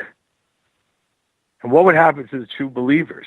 You could wind up in a civil war, planetary civil war, over people that want to hold on to their faith and say aliens are not God, and the other people that walk away from the faith. Just on that alone, I mean, we see how, you know, true believers and non-believers, or liberals and conservatives or evangelicals, fight now over nonsense. Can you imagine, you know, over, you know, whether we're teaching, you know, contraception in school or sex ed. Can you imagine what would happen on a global scale when we put into question, you know, the major religions? I don't blame NASA for trying to hide whatever they know. I mean, we've seen, you know, footage of lights dancing. We have astronauts saying they saw dancing lights. You know, angels in space, these creatures with flapping wings. We know that they've seen these things, and they constantly deny them. We've had, you know, even if the moon landings are real, we have sections of the moon landing where the camera was shut off, the communications was shut down. Why? You hear them say, "I've seen something," and then it's cut off. So, is NASA hiding it? I don't necessarily think there's evil intent here, or an intention to, you know, hide it for the public for anything other than our own protection in a lot of cases. Mm-hmm. I would fully agree with that. I think that is extremely possible. I think that's extremely correct, because I'm a firm believer, and I've said it a number of times on this show, Ian, that disclosure, I think, has the potential to be an absolute chaos theory nightmare for mankind. And I've heard many people on this show saying, people are ready for it. No, they're not. No, they're not. There are too many different factors, from the religious side to the gun-toting hillbillies to the Muslims to absolutely everybody out there, choose who you will, who are absolutely going to get freaked out, who are absolutely going to be petrified of what happens, And to me, I just see utter chaos if all of a sudden the President of the United States or Vladimir Putin comes out and says, we've been in contact with several races of extraterrestrials, they have visited our planet, and here they come.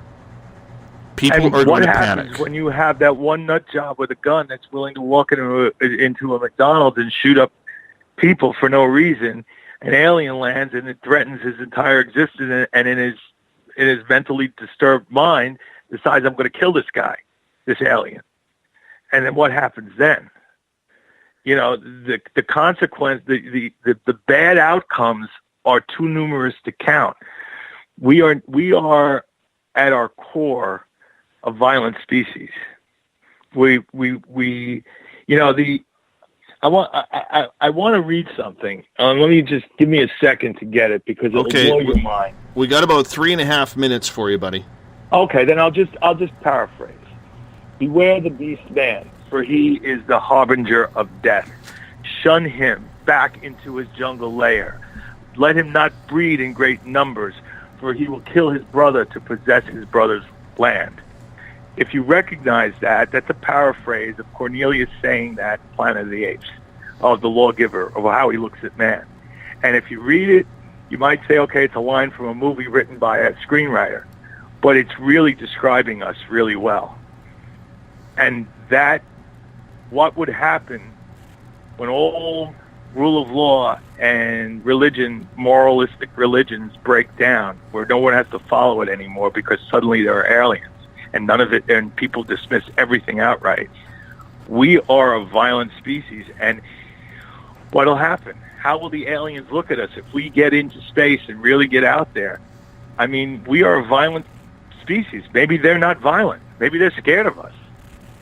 If I was a peaceful alien and higher evolved, which I like to try and think that I am, I wouldn't want us out there. All we do is create war and destruction wherever we go. And we're an infestation. We overpopulate and everything else. I mean, if you think about it on an intergalactic scale, we are the galaxy's worst nightmare.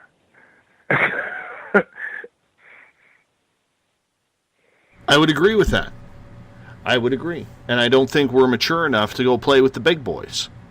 You know, and you just hit it exactly. We're not mature enough. That is, and if anyone's knows the truth and is thinking, he's got to look around and say, we are not mature enough as a species to be ready for this. And the fact that we are maybe re-engineering stuff that we shouldn't be touching, maybe NASA is holding back the anti-gravity and all this stuff because we are not ready yet as a species. Too immature. You hit it dead on the nose, my friend. Oh, at least I got something right tonight, buddy. I got something right. Yep. Besides the beaver dam in northern Canada. That's right. The largest beaver dam ever. We got about 2 minutes left with you here, my friend. I would love it if you could tell everybody your book, where they could get your book, and how they can get a hold of you if necessary. Oh, that's great. My novel is Dracula the Undead.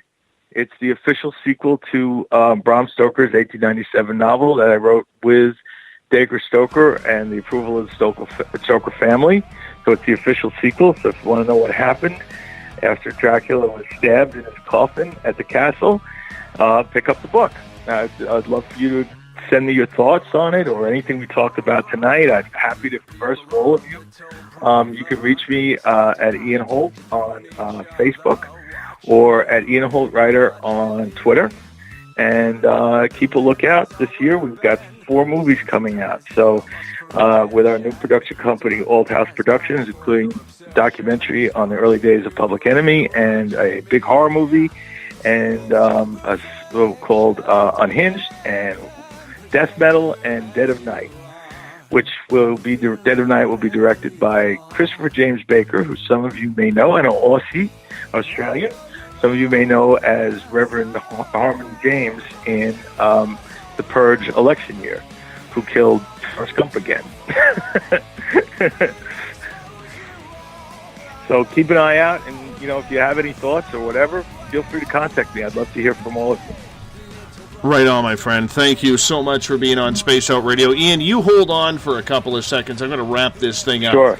If you're listening in on the Spaced Out Radio side, you're welcome, Ian. Thank you.